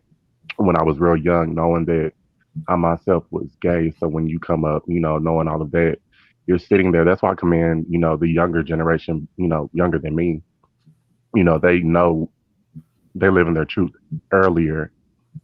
So, it's more so a different. I don't know, had I been living in my truth then, if I would have gotten up and walked out or, whatever the case may be. But again, going through all of that, it was very different because it's like everybody knows your tea, even though you're not living in your truth. And then I also wanted to hit on the barbershop. It's like, they don't have no problem taking your money when you're sitting there. But they'll sit up there, wait till you walk out, or even my barber. I've had a few barbers where I've helped them get money, because and not only am I getting a haircut, I'm getting my eyebrows done, beard. They charge extra for all of that. So it's a lot of, even if they have female customers or whoever, they don't even know that they would do eyebrows if I was not sitting in their chair. I leave a good tip, but yet and still you want to sit up here and drag me or talk about me by the way that I walk or whatever when I leave and all of that. So how did you end up finding out that they were talking about you when you left the barbershop? Like, did somebody give you the tea? No, you can just kind of tell because the vibe would change, or not necessarily talking about me, but if they were talking about someone that was more feminine than me, because you can kind of tell, but some people can tell that I'm gay, some people can't. So it's just kind of like, not necessarily me per se, but someone that was more feminine. I was like Craig. If I'm in a barbershop, I'm sitting there, I'm chilling, I'm not really, doing a whole lot. And then when I get my haircut, my eyes are closed anyway. And they just having a whole well, when I was going to the barbershop. And just they have a whole conversation about gays and fags and all that, and really really using deep slurs and things like that in the barbershop or whatever. And growing up as a black boy, a black man, you don't even really want to go to the barbershop because you get around there, it's like, damn. I haven't been to the barbershop in years. I cut my own hair, so that don't even phase me Yeah. no more. But say my little $30, and then the haircut be $15. I'm tipping you, uh, $15, $10, $15.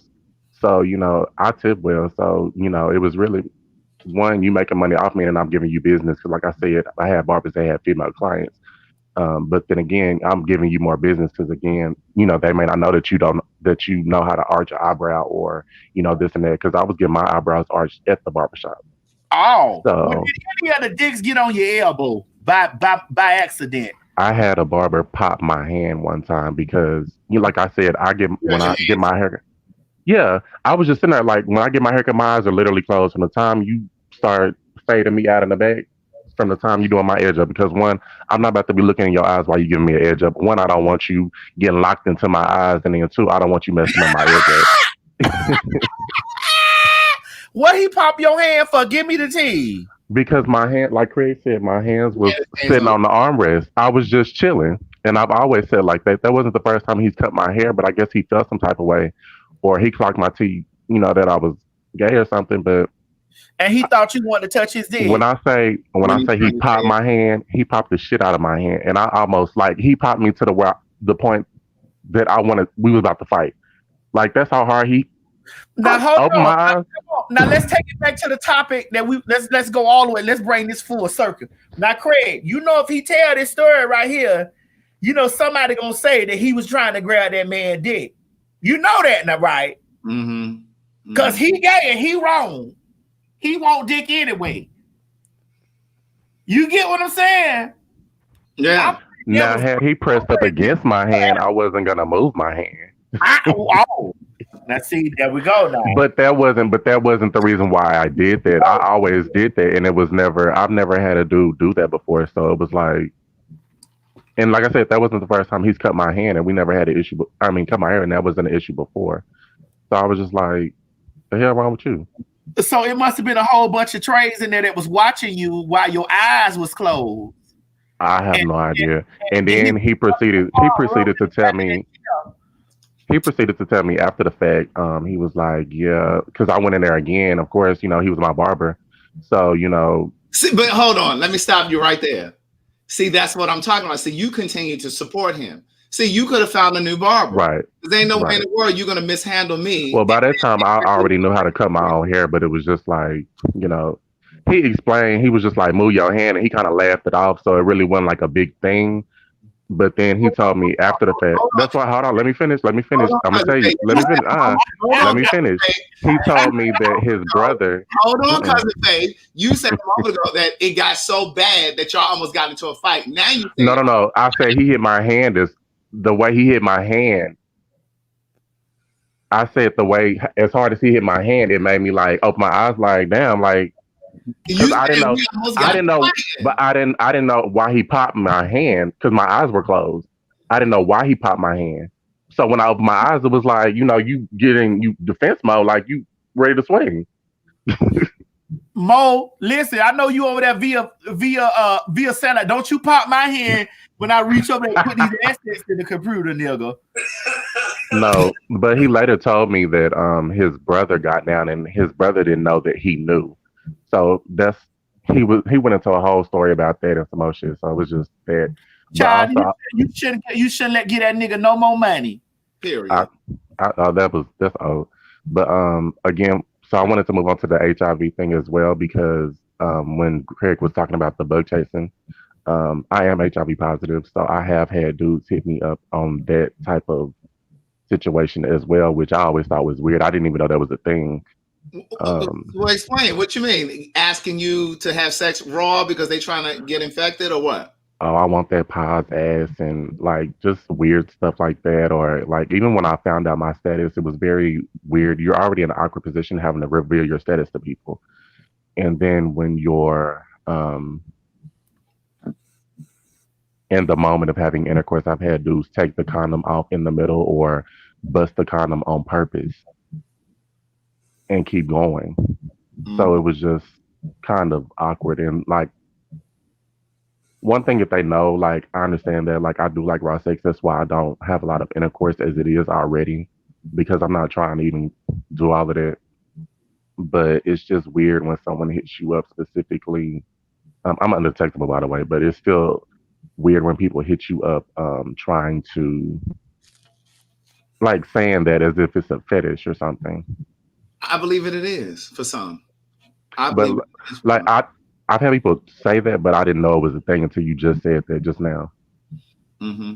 And And, that's actually what made me come on here. right. And for those of you that are watching, the documentary is on YouTube. It's called The Gift. I don't know if you guys saw the comment or not, but about bug chasing or pause chasing. So that's the I've name of never heard of it. Yeah, that's what I said. I never heard of that until you just said that. That's all. Let me go on and come here. Okay. Well, I just learned some stuff today, hon. Listen, at 43, I'm still learning. Every day we're here, we're supposed to be learning. Every day that we're here, we're supposed to be learning. I'm still learning. But the girls feel as though, because I guess they feel like once you're diagnosed that you're not supposed to have sex or you're not supposed to do this or that. I'm like, well, girl, one, just how UTS is being trans, the girls feel like, oh well, did you tell him or did you? They do the same thing with the pause girls, and I'm like, how do you know that I didn't tell him? One, I reveal my status, and I'm not closed about my status. So for you to sit up here and jump in front of me, thinking that he doesn't already know, that's how This is my thing. It's just like people got to stop with it. We in 2020. It's not the same as it was in 1981. I don't give a fuck what nobody say. It's not the same. If there's pills that you can take that will make you undetectable, and pills that you can take that will make you never get it, that's not something that you ain't. You got to pick another read, girl. It's another read. It's the same thing, like I say, with being trans and being bi. Like the girl, oh well, you need to tell him. Well, I don't need to tell him, girl. All he needs to know. I just met this man 2 minutes ago, girl. All he needs to know is my name. Hey, how you doing? Why does he need to know that I'm positive? Unless we getting ready, unless it's leading to sex or something sexual or anything of the nature, or if we're getting to know each other, fine, okay, cool. But girl, I met him 2 minutes ago outside at the gas pump. Why he need to know? And that's the same thing with being trans. Why does he need to know that you're trans and you just met him at the gas pump? Why? And Cousin Faith, I would venture to say that the responsibility is shared. He's just as responsible for asking your status as you are in sharing it or disclosing it. And to be honest, I hook up a lot. A lot of times folk think that the person that's positive carries the burden. They have the onus of sharing. As an HIV negative person, I always ask, what's your status? I'm not, but a lot of people, you'd be surprised. Because you'd be surprised. A lot of people don't do that. Right. But it's my responsibility to ask because you may not have the courage to be able to say, listen, I'm positive. So you're just as responsible. Both people involved are responsible.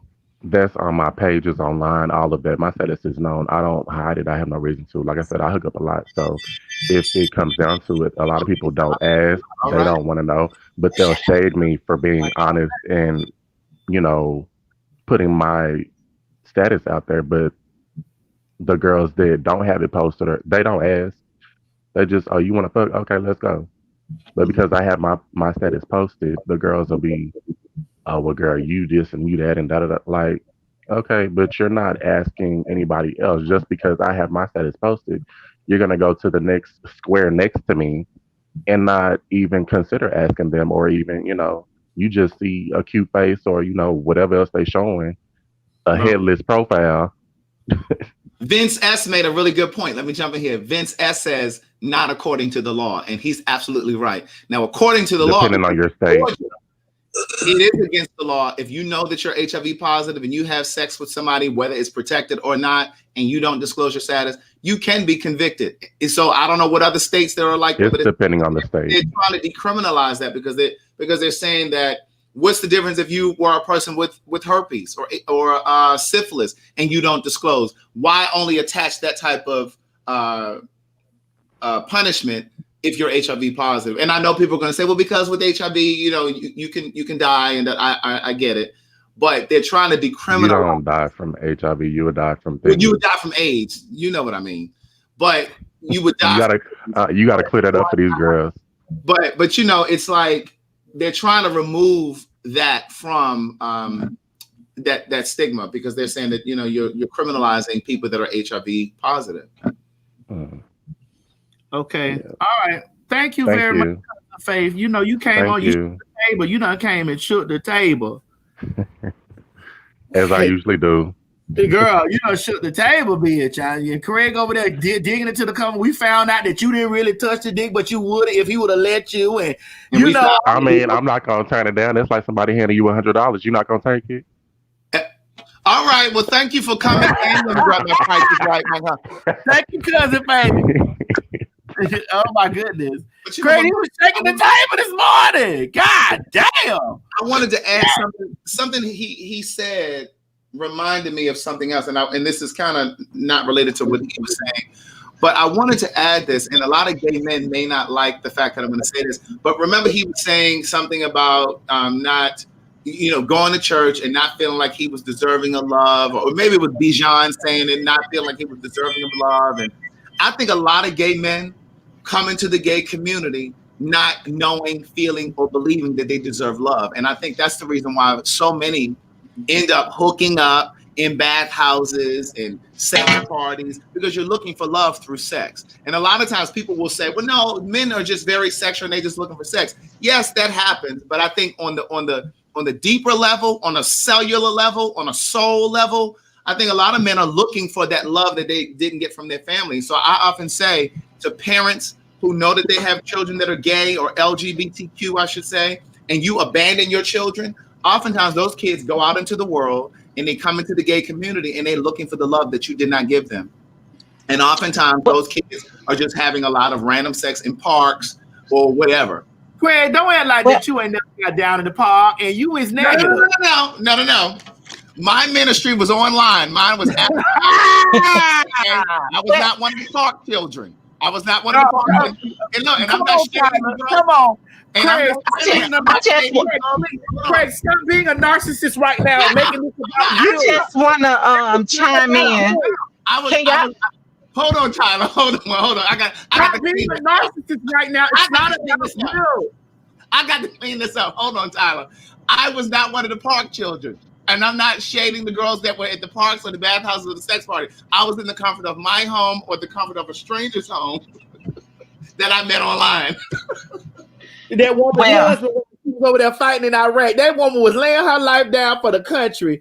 And I didn't got over that narcotic now. I didn't let that narcotic go. You know, what's love got to do with it? Come on, Tyler. Come on. Hello. Hey, Tyler. Can y'all hear me? Yes. Okay. Well, I want to speak on the first thing Maddie talked about. I don't give a damn if it's a dog, a lizard, a cat, or whatever. If you put your fucking hands on me, I'm laying your ass out. Point blank, period. No ifs, ands, buts about it. We could talk about my dick and what go in my ass afterwards. But if you put your hands on me, one thing about it, two things for sure, I'm laying your ass out, because the first thing you learn in school is to keep your hands, feet, and all objects to your damn self. So if you put your hands on me, you're getting popped. Period. I may not knock your ass out like I would do a nigga, but if you put your hands on me, I'm gonna bitch slap the shit out you and put you in your place.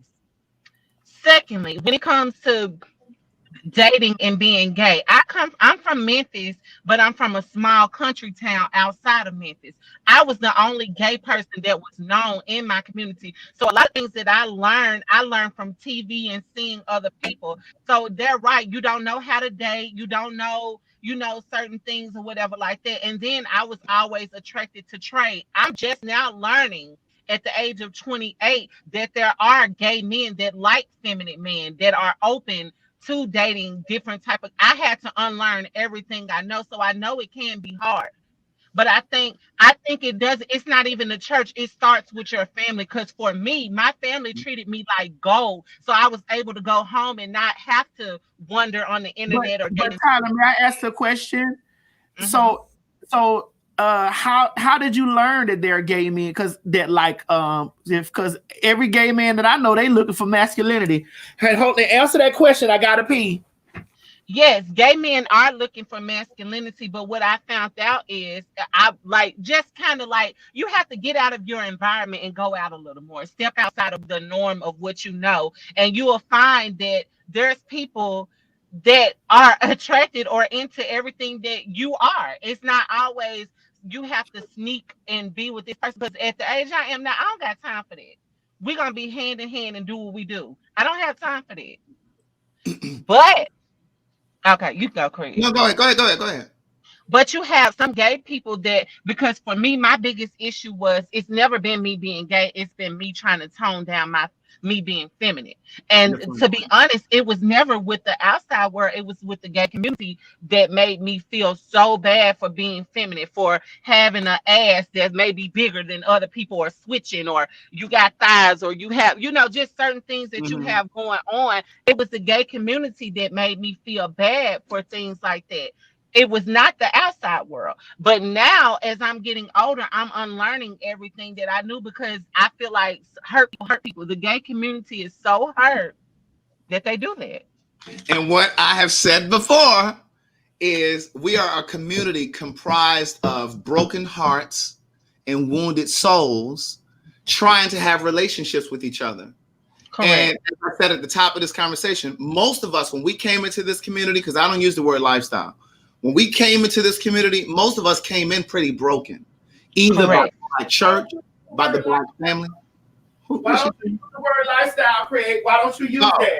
I don't use the word lifestyle because the word lifestyle is a choice. Choice. Lifestyle is a choice. Lifestyle is a choice. Sexuality is not a choice. Sexuality is instinctive. It's how we're wired. It's not a choice. It's not a decision. That's whether you're gay. That's whether you're trans. That's whether you're heterosexual. So most of us come into this community pretty broken, and we're trying to have relationships or friendships with each other, and we haven't healed our own traumas about our sexuality. So to your point, Tyler, most of us, like I had a friend that said years ago, he was like, if a queen can't be a queen in the club, where can she be a queen? Because you come into the club, and I was guilty of it in my 20s. You laughing at the queen, but that was my own internalized homophobia. That's Craig, may I ask a question to you? Isn't masculinity looking for masculinity a sign of femininity in a man? That's a feminine. It is. That's a feminine trait. It is. And so I had to unlearn that.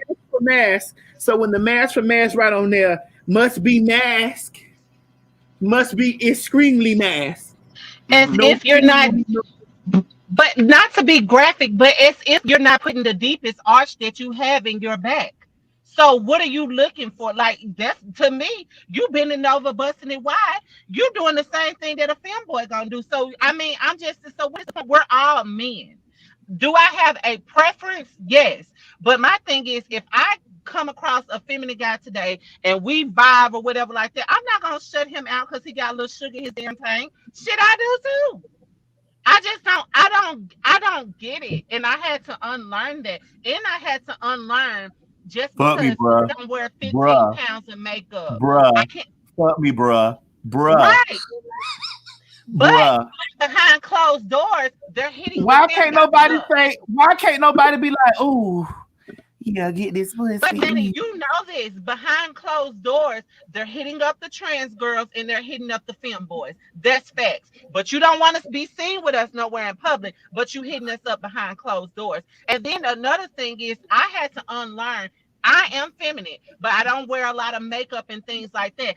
I had to learn to stop looking at people crazy for expressing themselves or feeling uncomfortable because there's another gay in the room. No, all of us coming in the damn room and you're going to treat me the same way that you're going to treat them the same way that you treat me. It ain't no, you gay, but I know y'all heard this, but you the cool one. You don't do all that.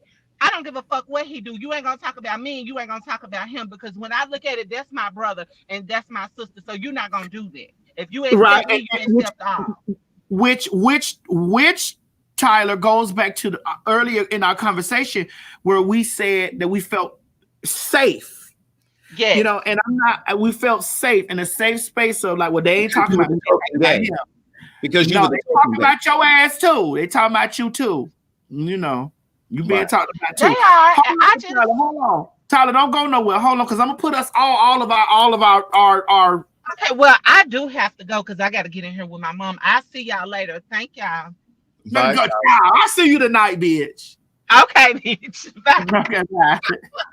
But yeah, There because you you were the token gay, and so you thought that it offered some sort of covering for you. Yes, they say bring him back as a comedy. Yes. Hey, TIY. What's up, babe? Hey y'all, my connection finally right, girl. I'm up here in this old hotel, honey, down here in Lauderdale, girl. The connection was messed up, but thank y'all for having me on. Hey, Craig. Hey. But I Hey. just wanted to say, back to when you was talking about like the company that you keep. Like I had growing up, I had a girlfriend in high school, and we was like really close, you know, because we lived in like the same like little project or whatever. And she had a boyfriend, and he was, you know, drug dealer, you know, doing whatever he do. And I like they would always be fighting, always be arguing. Like they always be like physically fighting or whatever. And I always be like, girl, like why is you with this nigga? Like why do you keep letting like, you know, going through this? And I'd be talking to her, whatever, and she like, you know, always like, you know, you coming to their defense, but people gonna do what they want to do. That's why like I have like, as I gotten older, I had to really watch the company that you keep. And I remember one time she was over my house, and this was like pre-transition, and I was still Oh, so you like, are trans. So you are trans. yes, Girl, I thought you was yes. the damn fix, girl. Come on. Girl, thank you, mama. Girl, listen, I learned from the older girls. Wait, you gotta be Right. Wait, what Craig said? Be ye patient. Be ye patient. And listen, be ye patient. Yes. Yes, Take indeed. your hormones and be ye patient. Yes, ma'am. So it was she was at my house, and I think I was doing her hair or something, whatever the case may be. But I had a weave in, and I had like on some sweatpants. But she was going out to the car to get in the car with her boyfriend, and he had his homeboy in the car. So his homeboy was in the passenger seat. So I guess he was like, yo, like, you know, trying to say like who that? Like because I had walked out to the front door. He was like, who that? And he was like, something like, okay, so like, bitch, like, what did you say? Like, you know, like, did you come to my, like, didn't come to my defense or nothing? You know what I'm saying? So it's just like, little stuff like that, like, made me start to like To distance clue in on it. myself, you know, because like, you know, So how they you say, like, breaking up, all Nee? You info breaking ain't up. You info. breaking up. Yeah, you know. Because it's like that wasn't like the first time that he said something, because like she went back and like had told him like some stuff that I had told her. Wait, can you Damn, hear it me was now? so good, and I can't hear It her. was good, but you breaking up. We Can you hear me? Am I still breaking It's up? breaking up. Damn, it was getting good. Can you hear me now? Yes. Yes. Is it messed up? No, not now. Hold on, let me come over here. Craig, she sound like I'm so mad. Wait, she sound like she from Baltimore, Craig. you can hear me now, girl? I had to move to the other part of the room, child. On the You- 10th are you- floor. Are you So from Baltimore? it was another. No, I'm from Connecticut. Can you? I'm from Connecticut. Really? Yeah, I know. Well, all my family from down south. Like my dad was born in Georgia, and all my family from like way down, like the depths of the red dirt and all of that stuff. So Oh, right. yeah, That orange but dirt. Yes. Come on, Southern Belle. Yeah, I'm from Connecticut. But yeah, it was like another time she had went back and told him like what I had told her, like, girl, like you don't need to be with this boy if he keep putting his hands on you. You know what I'm saying? Because that's not that love shit that ain't got nothing to do with it. And there's somebody, you know, she went back and told him, and he was like, oh, you over there talking to that faggot and listening to him, and you know, da da da da da da da. And I just got tired of like just being in that like little mix, because you know what, you gonna do what you gonna do at the end of the day, and I'm still gonna be me. I like, it was just too toxic. You know what I'm saying? And it's like you just can't help. And as much as, you know, I was my girlfriend, I just couldn't be a part of that. So I had to just slowly remove myself, you know, from that situation. And even I had a situation with one of my he he had like a I guess like his, you know, his a close friend of his, like his homeboy, was hollering at his baby mama. So one day we was out or whatever, and he was like, "Yo," he was like, "I need you to do something for me." And I was like, "What?" I'm like, "What you talking about?" He was like, "I want you to go in this dude inbox or whatever and like catfish him." I'm like, and I looked Oh, at him, I said, try to use you to get the tea "Yeah, on try to him. use me to go into the boy inbox because I seen like we seen, you know, over at family functions whatever." And he tried to use me, talking about something. Oh, you know, go in his inbox and, you know, say da da da da, and then like expose him. I said, "Nigga, you smoking dust?" So he wanted you to play trans and expose him. I was already trans. I No, was I'm just already saying, like he wanted in you to be process of trans. transition, and he wanted me.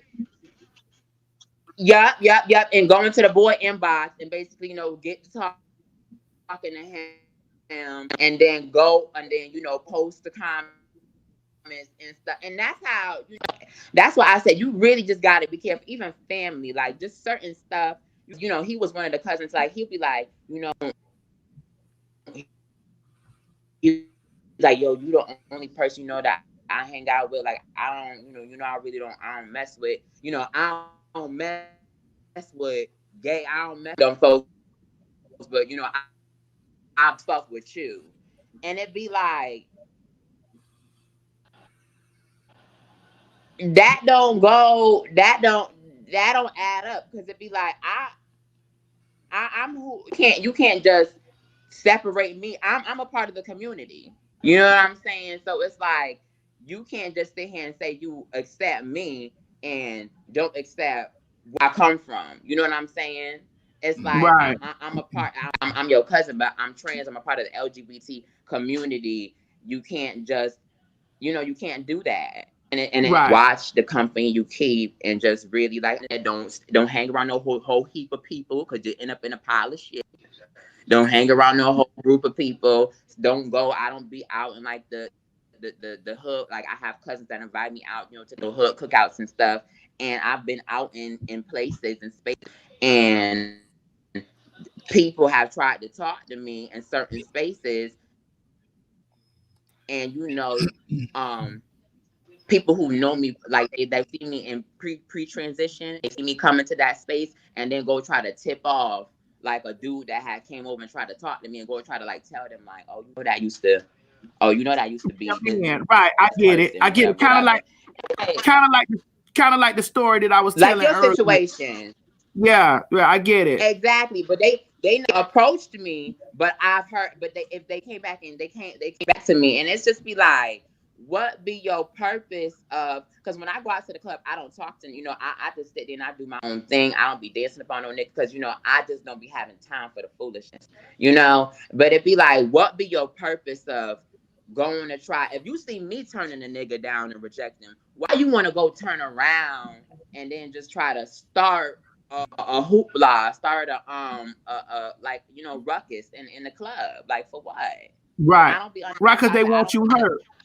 exactly. They want They you want they hurt. exactly Hold on, exactly. niece. Hold on, niece. I'm gonna come back to you. Hold on 1 second. Hold on. Yeah. Okay. Hey, Eugene. Mute. Take the mute off. You got a hey, What's boo. what's happening, y'all? Hey. I kind of want to go back to the first thing about the fighting. If you put your hands on me, I'm human. I have a right to defend myself. So I feel like if somebody wants to, swing first, however I hit back, Whether I'm trained, whether I shoot, you're the aggressor. So I have a right to defend me.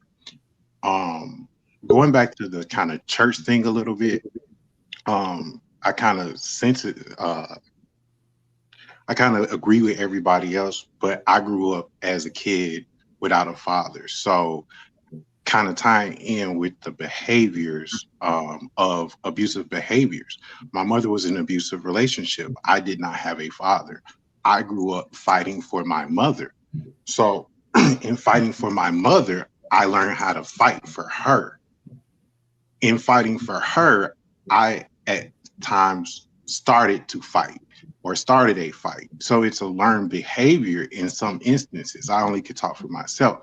But then you go to the church because they say you need God, you need the Lord. So you get active in church. And then in some instances, not every instance, we as gays are taught how to lie, because in some instances, me, myself, I ended up dating a preacher that was married, sitting on the next row. So Wait a minute now. Hold on now. Wait a minute now. I dated the preacher. I Listen, dated the preacher. Here's the thing. You always think I'm trying to shamelessly plug, but see, in this book right here, I say we learn how to, while locked in the closet, we teach ourselves how to sneak, how to cheat, and how to lie, not just to ourselves, but to the world. Craig, you're gonna stop talking my husband to sleep too with that damn book. Thank him for me. Please thank him. But no, like seriously, like, okay, so I go from this abusive home, right, with my mom, and I'm trying to fight for my mom because my mom's a single mom, right? So I go from that to the next savior, which is supposed to be the church. In some churches, not every church, there are leaders that are a lot of mega churches, right? Let me just be blunt about it, right? To get to the leader, you have to go through so many different loops and hoops to get to the leader that in some instances, it's damn near impossible for somebody not to know, right? So then you go to that, and then you become a number, and then you become hurt, like Craig said. So now you're hurt, and if you grew up like I did, you grew up like my aunt in Chicago, she said, you don't want to, I remember a dude was walking in, he was switching. She was like, you'll be a fag. That's a fag. You don't want to end up like that. I mean, I'm gay, I'm married, and me and her have conversations today. But still, it's like, that was the hate, the message that I think transcends in everything that everybody said is really love. If you love yourself enough, you exude love to everybody else. And Craig says it so well. We have to first learn how to love ourselves. I will tie into that with the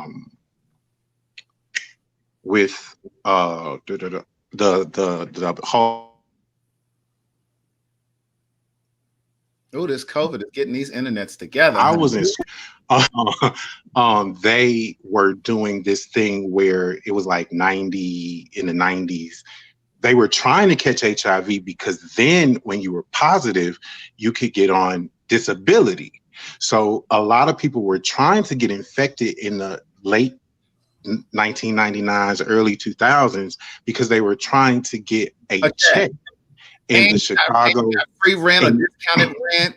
Yes, in the Chicago Midwestern region. And then there was a lot of programs back then for the LGBT community that were started because of that. And then they could get housing, they could get these things because they were infected.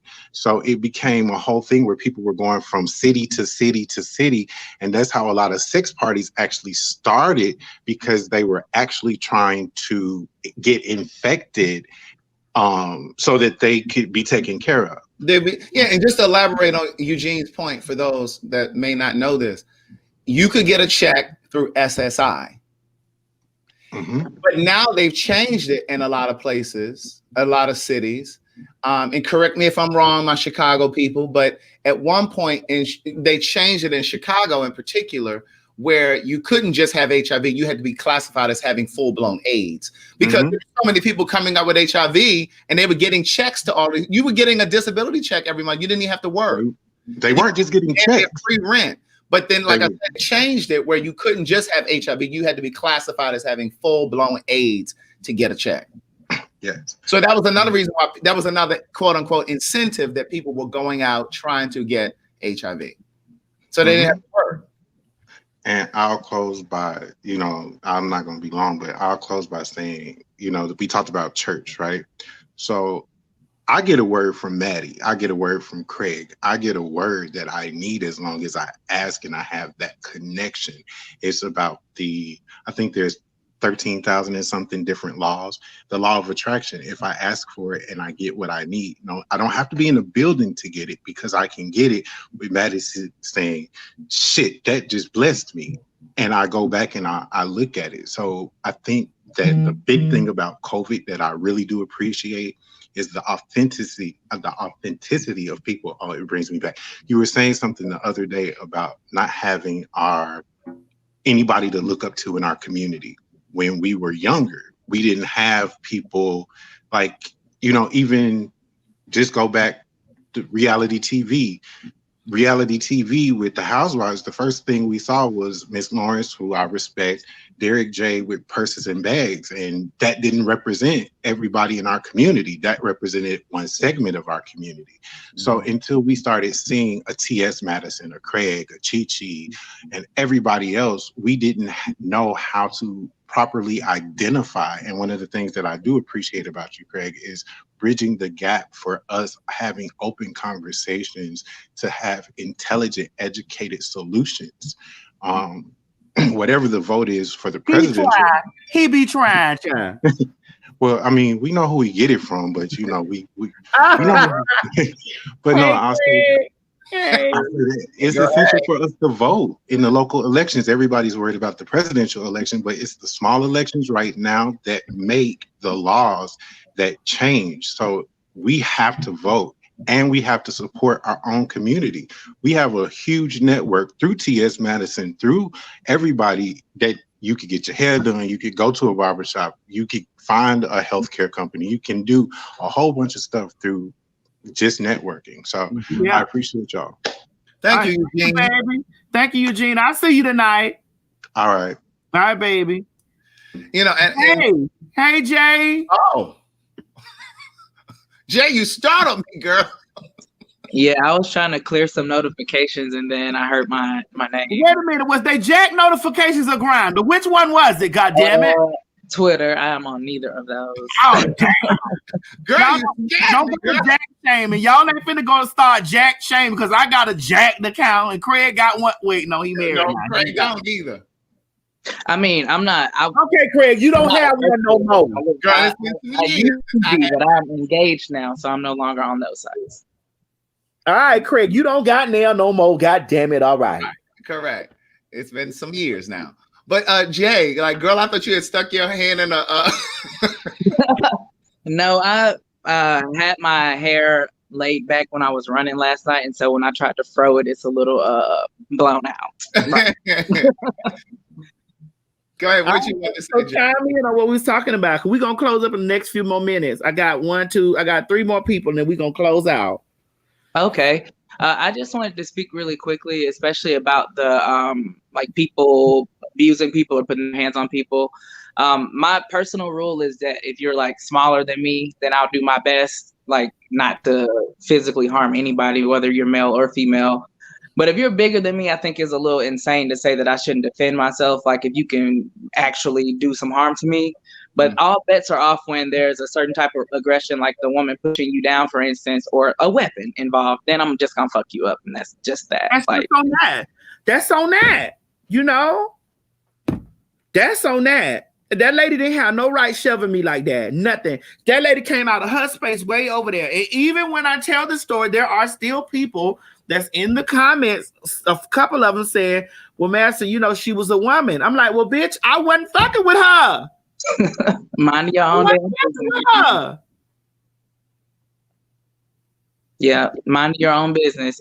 And I also want to comment on like religion and like sexuality. I get kind of annoyed sometimes, like, because I understand that like this country has purposely left Black people uneducated, you know, to the extent that like it's a lot of things that we don't really know about. But like a lot of Black people don't know that like, you know, there were many different sexes that existed in Africa. I mean, even if you look today, there are still versions like soldiers and stuff who are only women, and women who run the entire society and things of that nature. Like it's a lot of important stuff that Black people don't know about each other. That extends like to history, religion, and everything else. Like even when we talk about like the Tulsa thing, we know about Tulsa, but you don't know that there were a lot of Black communities, prosperous Black communities like that were literally destroyed the same exact way. And when it comes to like Christianity, like a lot of Black people don't even know that white people made up their own version of a slave Bible to like purposely like denigrate the minds of Black people. And the King James version of the Bible was written by a group of white people for King James's political advancement. Like, you put so much stock into this stuff and then you find yourself hating your own people, trans and gay people, and you don't even realize that it really is from white supremacy and like this inside hate that we probably wouldn't otherwise have if we knew more. And that's all I'm gonna say on my little tangent. Thank you, All Jay. right. Thank you, Jay. Thanks, guys. Y'all have a good one. You too. You too. I like Jay. West Coast Bells. What's going on, honey? You been sitting there for a long. Hey! God damn it, I see a basement down there. Hey, West Coast Bells, unmute yourself. Girl, I thought she was sitting in the basement in front of a green screen. Hey, Craig. Hey, West Coast Bell. Hey, you know what? My name is Misha. Hey, Misha. Because that's me and my twin. We do that thing on, you know. But I just wanted to, oh my God, I got in. I'm talking to V Maddie. Child, I ain't nobody. Listen, who somebody is the New York bestseller, Craig the writer Stewart, the New York Times bestseller. Hey, and congratulations on that too. Yes, and the writer almost doesn't count for Brandy.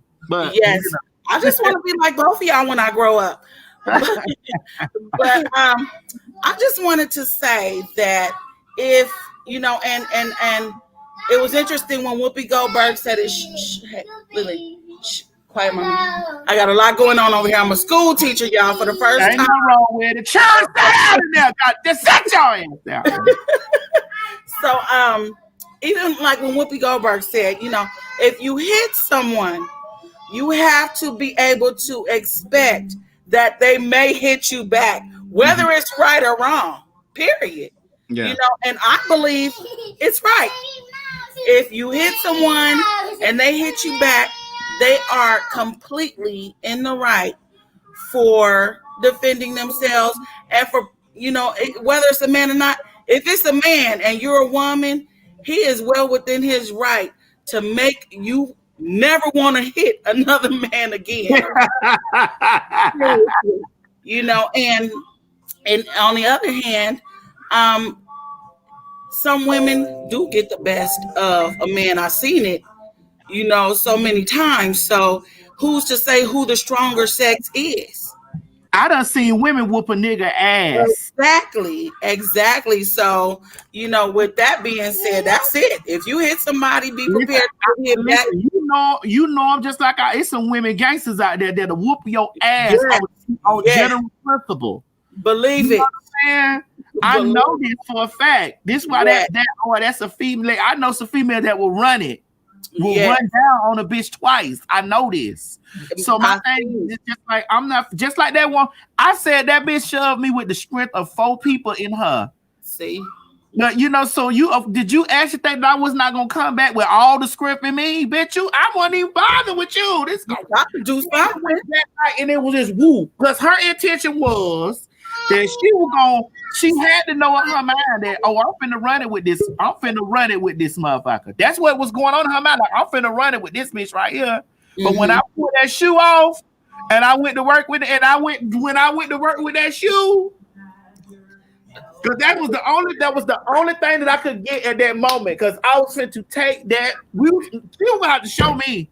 Because I felt like that was gonna be a battle on my hand. And my thing is that she walked in that space to give that to me in that space. Crazy. She had the feel in her heart that like I'm finna run this punk down in the ground. She had to come there with that in her mind, like I'm finna whoop this punk ass. Cause I've been told this, but I brought pussy ass punk, I'll beat your motherfucking ass. And I'm like, okay, I'm with all that. What you talking about, baby? Show me a punk. show me mama raised the punk. I'm with all that. I'm with it. That's right. When you turn around, you ask a bitch, what you talking about? Like, you coming in, so it's what was said? Oh, what was said? Oh, what's up with it?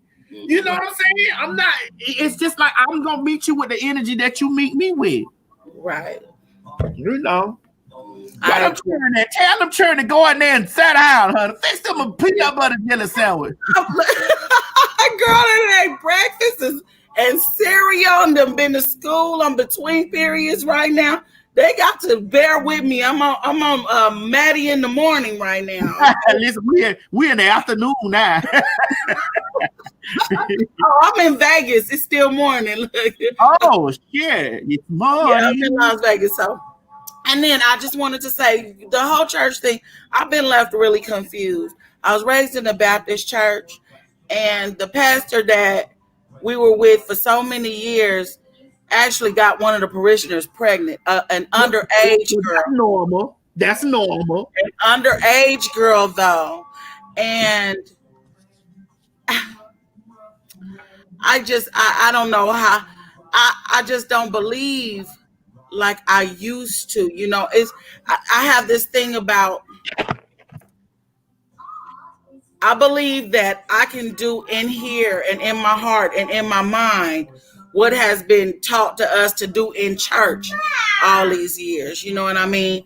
So as far as worshiping and being a part of a congregation, I don't feel like that's necessary in order to have a relationship with God. Right. So this is my thing to you, Mish, in closing. Don't ever let a figure, a human figure, stand in between a relationship, your spiritual connection with the Creator, with God, the all knowing, all everything, the omnipotent, omnipotent. Don't let the physical separate you from the spiritual, because it ain't nothing that a person in church could do that won't make me want to have a relationship with God. I may not have a relationship with the church, but I'm gonna have a relationship with God. Ain't nothing no pastor, ain't nothing no Eddie Long can do, ain't nothing no what's the Pastor John Gray, ain't nothing he could do. They not gonna be the cause of me not having a spiritual connection with God because of the shit they doing. No matter, because they human. As long as they human, they can fuck, get in the bug, they can steal, lie, and cheat. They are human beings. They with the capability of doing these things, and therefore, by them being human beings, God can speak through all of us. What makes you think that God only speaking to them? So my thing is, you have to have a full-time relationship, with a spiritual relationship with the Creator, and all that other stuff in between. If you don't understand the book, you'll learn it for yourself. That's right, and that I do. I definitely believe in God. I definitely believe in the higher power. I just have been, just a little bit separated from the church a little bit, just because of the things that have happened and because of the denomination thing of it all. You got to separate. You have to separate from the religion, not the relationship. That's right. The religion, you got to put boundaries on the religion. Oh, you can't wear this skirt. That ain't got shit to do with the spirit, because the skirt gonna be left here when the spirit leave the body. Mm-hmm. The hair gonna be left here when the spirit leaves the body. That's so right. You have to make sure that the relationship is together and not the religion. Mm-hmm. I wouldn't give a damn about walking in church now another motherfucking time. As long as my relationship is with exactly. And I'm gonna say this. You know what? I'm 40. Okay. When I was 16 years old, I had a baby. 4 months later, she was killed by her father. Oh no. Yeah, it's tragic, but that is the one thing in my life that crushed me like the olive, to pull the anointing out of me, to make me know that there is a God and that things do happen for a reason. So I love God. I praise God through the trials, through the tribulations, through everything. And I don't let anything or anyone get between me and that relationship, because that probably, I would say, was the worst. It was definitely the worst thing that ever has happened to me. And I made a vow to myself at a young age that I'm going to live very long. And so I didn't want to live, 84 years till I'm 100 with a grudge or a chip on my shoulder or anger in my heart. So I've forgiven him. I have come such a long way. My sister and I, we are the West Coast Bells. We do this. We're on YouTube, but it's a thing where I just want people to know. The story? Do you tell this story on your YouTube channel? I do. Y'all, please make sure y'all follow West Coast Bells, because I'm definitely about to go over there and try to know what happened in this story. I do want to know what happened. Yeah, it's not a thing where I'm angry or upset. I do appreciate the experiences, good and bad, that have happened in my life. And my sister tells it from the perspective of being my twin and having to go through it with me as the aunt of my child. And back then, see, I didn't realize how broad these things were and how God really tries to touch people. So back then, this just happened to me. And now that I'm older, and now that I'm more mature and I'm wiser, I know that this happened to my whole family. This happened to his whole family. This happened to anybody that heard the story. It's just something that reached people on a whole different level than I ever understood. So now I may cry a different way than I cried when it first happened. And that's because of God. It's because of understanding. It's because of enlightenment. You know what I mean? So I just wanted to get that off my heart, because I just felt like if anybody, God put it on my heart to tell you guys, if anybody is going through anything, if you have been through anything, you can get through it. You can get through it. It's not something, there's never anything that you can't get through. And I'm a living testimony for that. Oh, I'm so glad you came through and shared just to frame it. We will be subscribing to your channel, and we will be, just to see your testimony on what happened. I'm not gonna ask you to share it here. We'll subscribe to your channel, to find out. And thank you for coming through and telling us that, because there's somebody out there right now that possibly need to forgive somebody. Mm-hmm. Or that's go through a similar trauma. Yeah, that's something very, very hard right there. That to forgive somebody for, that was your first child. Yes, my first daughter, and I have two daughters now. And as I watch them grow, I do have that wonder and that that thought in my mind, like, I wonder what she would have been, because I'm so I'm so about that life, and I'm about it. I'm just happy and just filled with the spirit, that I just wonder how she would have been, because my other two daughters, they love to sing, they love to dance. It's just, it's just, y'all will be reunited in heaven, girl. Don't have that's why you gotta just keep your spirit pure. You gotta keep your spirit pure, girl, and keep your relationship strong. Damn all the physicalities of shit, because the skin gonna stay right. The skin and bone gonna stay right here. The spirit gonna go on after that. Yes. So you just keep that spirit pure, girl, and and don't let the physicalities of man in the church separate your relationship. Pull yourself on the religious aspect of it, and just keep your relationship strong. That's the way I feel. Absolutely. Thank you so much for having me. Thank you, Craig. I appreciate you both. Thank you. I love watching you both, and I'm always tuned in, even if I'm just in the bushes, okay? Thank you, baby. Thank you. And our heart goes out to you, and and we love you. We love you over here. Thank you, baby. Bye. Bye. Oh my God, that just made me almost cry, girl. She was over here trying to make the dog cry, child. The thing too, myself together, trying to make the dog cry. All right, let me add these right here. Somebody Hey, has gone through a similar situation. Hey. Somebody has gone through something just like that, and they're struggling to get through it. And so, just the fact that she came on and is able to talk about it, that's going to help somebody pull through. yeah. Hey, Jasmine. Hey, Deity. Hey, TS, can you hear me? I can hear you, baby girl. Hey, what's up? So, TS, I don't know if Jasmine wants to speak first she if you want me to speak first, but I want to speak I'm so glad you got your microphone together. Jasmine, let her speak because she been in the background. She been trying to get me. She been writing me. baby. Yeah, so I want to first say I am what y'all would consider a cisgendered female. I'm born female. And I'm heterosexual, but I do want to speak on the issues that insecure Black women, not all Black women. So for the Black women out there, please do not get offended by what I'm saying. And if you do, then that probably means that you suffer from some type of insecurity. But so the issue between an insecure Black woman and trans women is I'm already on the highway, sis. I'm on the highway. Okay, so you I ain't got to see. I already got on the highway now. You're so silly. So listen. So the issue between an insecure Black woman and trans women is this. It's like, how dare you be my competition when you're trying to be me?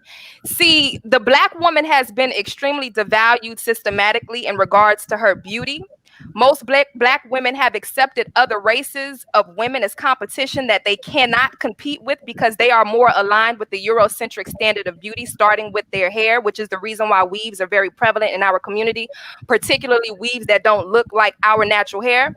So when another Black woman is their competition, someone that is supposed to be as undesirable or less desirable than themselves, according to society, they get catty. Now, add on being a Black trans woman, someone that is not genetically female that can alter themselves into looking like a better version of a female than a person that was born female. That adds on another level of disdain. So when you, as a trans woman, looks better than a genetic woman, and she knows that you're a trans woman, she got a whole nother problem because now you're her competition, and she got other forms of competition that in her mind she feels that she cannot compete with.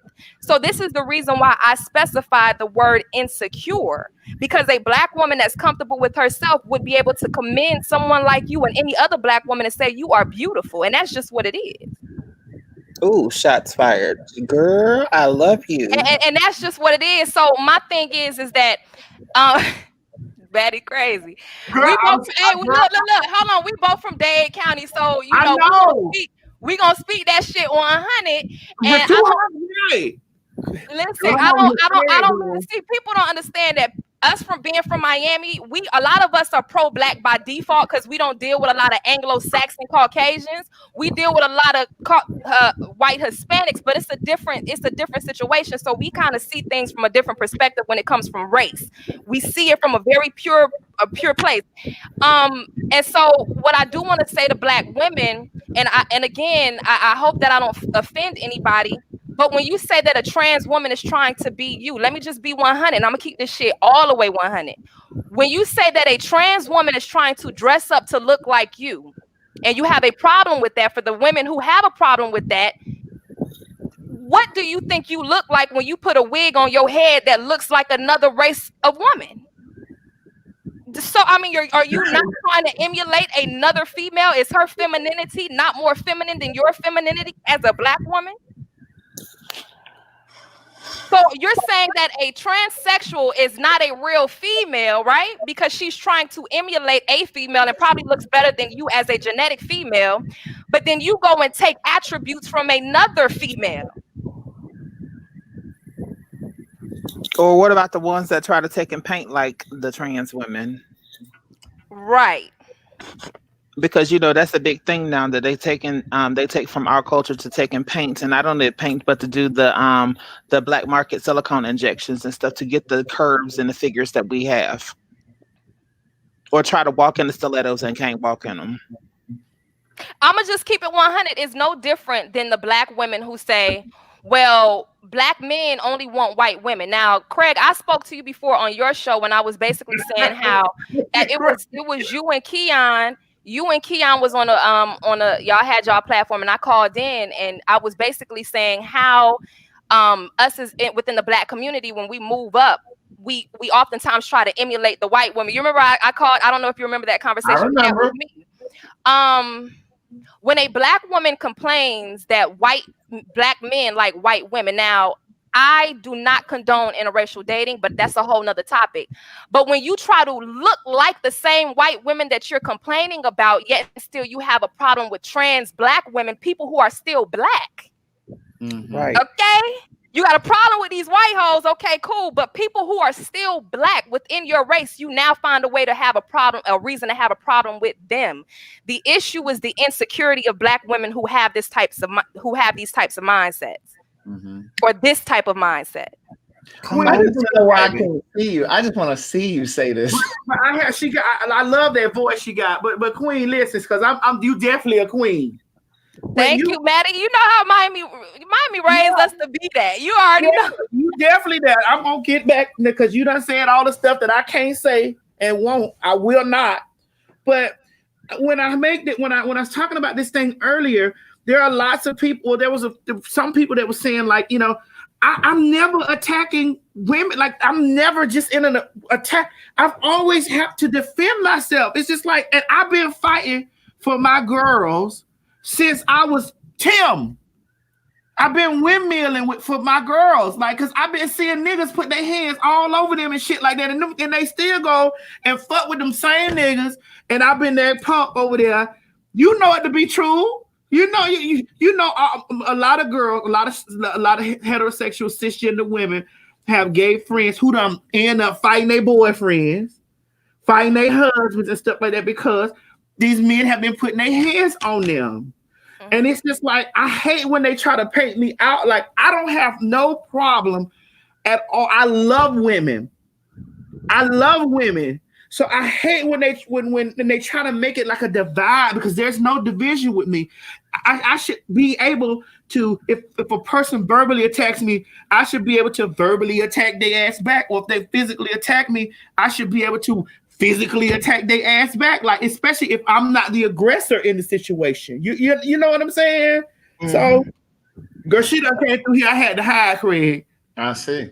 So well, I want to say thank you so much, Maddie, for letting me on here. I let me tell you something. Like, to see somebody from Dade County, and then you from South Miami. You're not from North Miami. The Richmond Heights, P. Ron, Gould, Homestead, P. Ron, all of that. Like, you're from that. Yeah. We're from down south. So I love to see this. Like, I don't, it is what it is. So I want to say thank you for letting me on here. And Craig the writer, I love your show. I called in and I really appreciate you for having me on that day. And thank you. Oh, I love y'all beautiful black. I love you. I love you, Queen. Listen, you are always welcome to come over here and chop it up. And not just because I like a person that sees the big picture. Mm-hmm. That's just like sees the big picture. Like, this is call a thing a thing. Mm-hmm. And I've never sat up here and tried to make anybody out there in this world believe that I think that I'm female. I've never done that,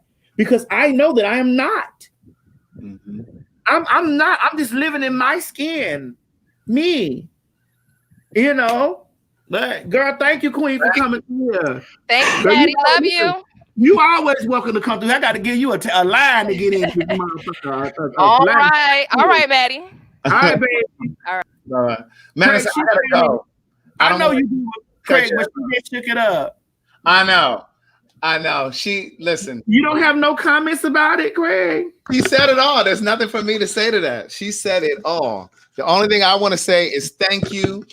Thank you for all of the interesting commentary, all of the great insightful input. I appreciate it all. And thank you guys who sent the Cash App through here. I appreciate it. And those of you that support the books and all of the merchandise that I have. But Madison, I'll call you later. Okay, because I got to go too, because they finishing my floors upstairs. Right. They actually on their way here. Yes. So you guys have an amazing day. Bye. Bye, Craig. Bye. What damn, Madison? As soon as I come in, everybody want to leave. All right. Well, but real quick, let's finish it out. Let me add. I wanted to ask you what is that? Wait, what's going on with your internet?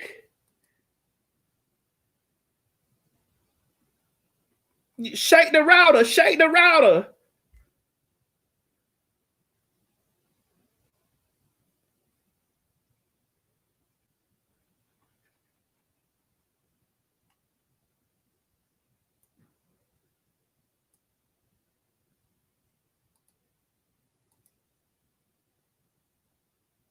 Lord. Lord. Lord. Wait a minute. Shake the router.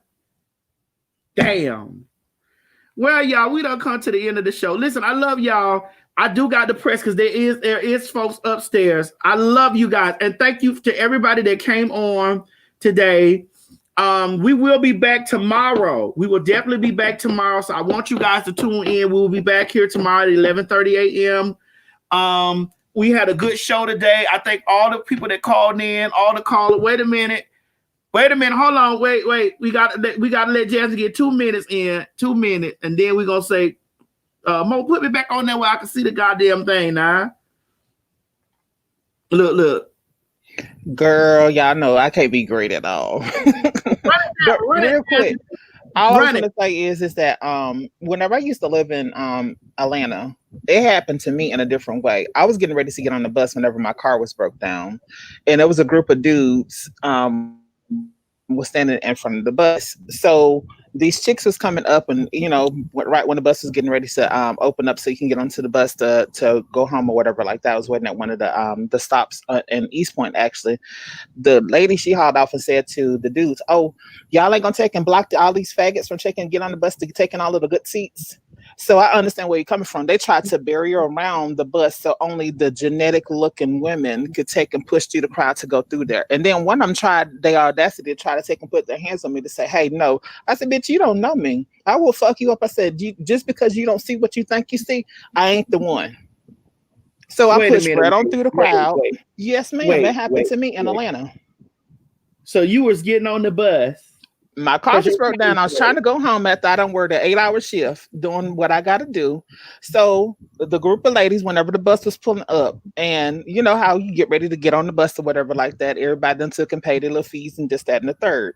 The group of ladies said to the dudes that was standing there in front of the bus, "Oh, y'all ain't gonna take and hold the spots for us real women to take and sit down so these punks and fags from take and walk up there," because it was me and there's a couple other girls that was in the community. You know what I'm saying? It's gonna take and try to put a barrier in front of us so we could not walk through there to get on the bus. So we had to stand up. Yes, girl. I mean, this topic right here is real. I feel like, my hands are ready at everybody. So it is what it is. Man, woman, child, that called cat, dog, fish, whatever. It's ridiculous, but the ignorance is taught at home first. It spreads abroad. That's taught at home.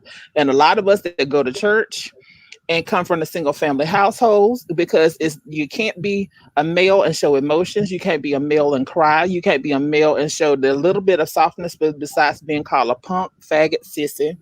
Let's just keep it 2000. You know what I'm saying? Like, and it's ridiculous us in the community, how all of the extra that we have to take and we have to deal with. And then that same hatred that's taught outside is brought into our community. And then we use that same ignorance and hatred towards each other. We do. All right, Jasmine. Thank you, baby. That's it, girl. I ain't want to say nothing else. You know I love you. We'll talk tonight. It's gonna be late because the people still working on my flows up there. So we'll talk it on this evening. I love you. Okay. Did you inbox me on Instagram? I'm about to do it now because I had to do 2 more things. I got you. Okay. All right, baby. Bye-bye. Okay. Rachel, close us out, Rachel. Close us out. Rachel, close us out. Yes, come on, Rachel. Close us out, Rachel. Oh, Shorty Crump. You know, throat wide open, ski so much they call her Billy Ocean, say roll like an 18-wheeler. That whole fiber, this whole killer, she leaking. She's soaking wet. She leaking. She's soaking wet. I say shake it like a salt shaker, shake it like a salt shaker, shake it like a salt shaker. What would you do for 2020? What would you do for 2020? What would you do for 2020? 2020, 2020. I say, what would you do for 2020? 2020, 2020. I say, what would you do for 2020? Ah, if the dick ain't in. Yes. Thank you, Rachel. Thank you, Rachel. You wild, out loud, loud in color. Oh. I love you, Maddie. Yeah. I love you too, bitch. Baby, listen, Rachel came through and had to close us out. Do you hear me? Rachel came through and closed us the fuck out. All right, ladies and gentlemen, thank you for watching our show this morning. We will be back tomorrow. We're doing a back-to-back show today, tomorrow. I don't think we're going to be long tomorrow. I was trying not to be long today, but goddamn it, we had some shit to get out. We talked about a lot of stuff. I love you guys. Our sponsors will be back tomorrow. This was just a free flow show because I didn't come on Monday, but we'll be back to tomorrow. I love you. Thank y'all for chopping it up with me. Thank y'all for giving me time out today. I hope we helped your day pass by and made you laugh, made you think, you know. And I love you. I love you guys very much. Oh, this show was sponsored by Goli Gummies. Make sure you all get y'all Goli Gummies and use the code TS Madison here to click the link up there in the description box because it helps with digestion, detoxifies, improves complexion. It enhances the energy. It strengthens the heart and it curbs the appetite. Baby, I eat these gummies. If Mo would have took one of these Goli Gummies before he went out there and put that flip flap in the car, maybe the car wouldn't have flipped over 137 times. He's supposed to put a Goli Gummy under that shoe, and it wouldn't have just gave out on him like that. Don't you cackle, Mo. I'm gonna send a ball of Goli Gummies home with you the next time you get around here. All right, no problem. Mm-hmm. All right, y'all. Mo, run all of that shit. I'll see y'all tomorrow if it's God's will. Bye, y'all. Is it on? Is it on, honey? Is this bitch recording? What's up, YouTube land, Twitter land, Instagram, Snapchat, Grindr, Scruff, and all that other shit? This is your girl, T.S. Madison, and I'm coming to you loud, live, and in color with a very special announcement. Are you trying to get your business seen around the world? Are you trying to get those unique impressions? Is there a specific demographic that you're looking to reach?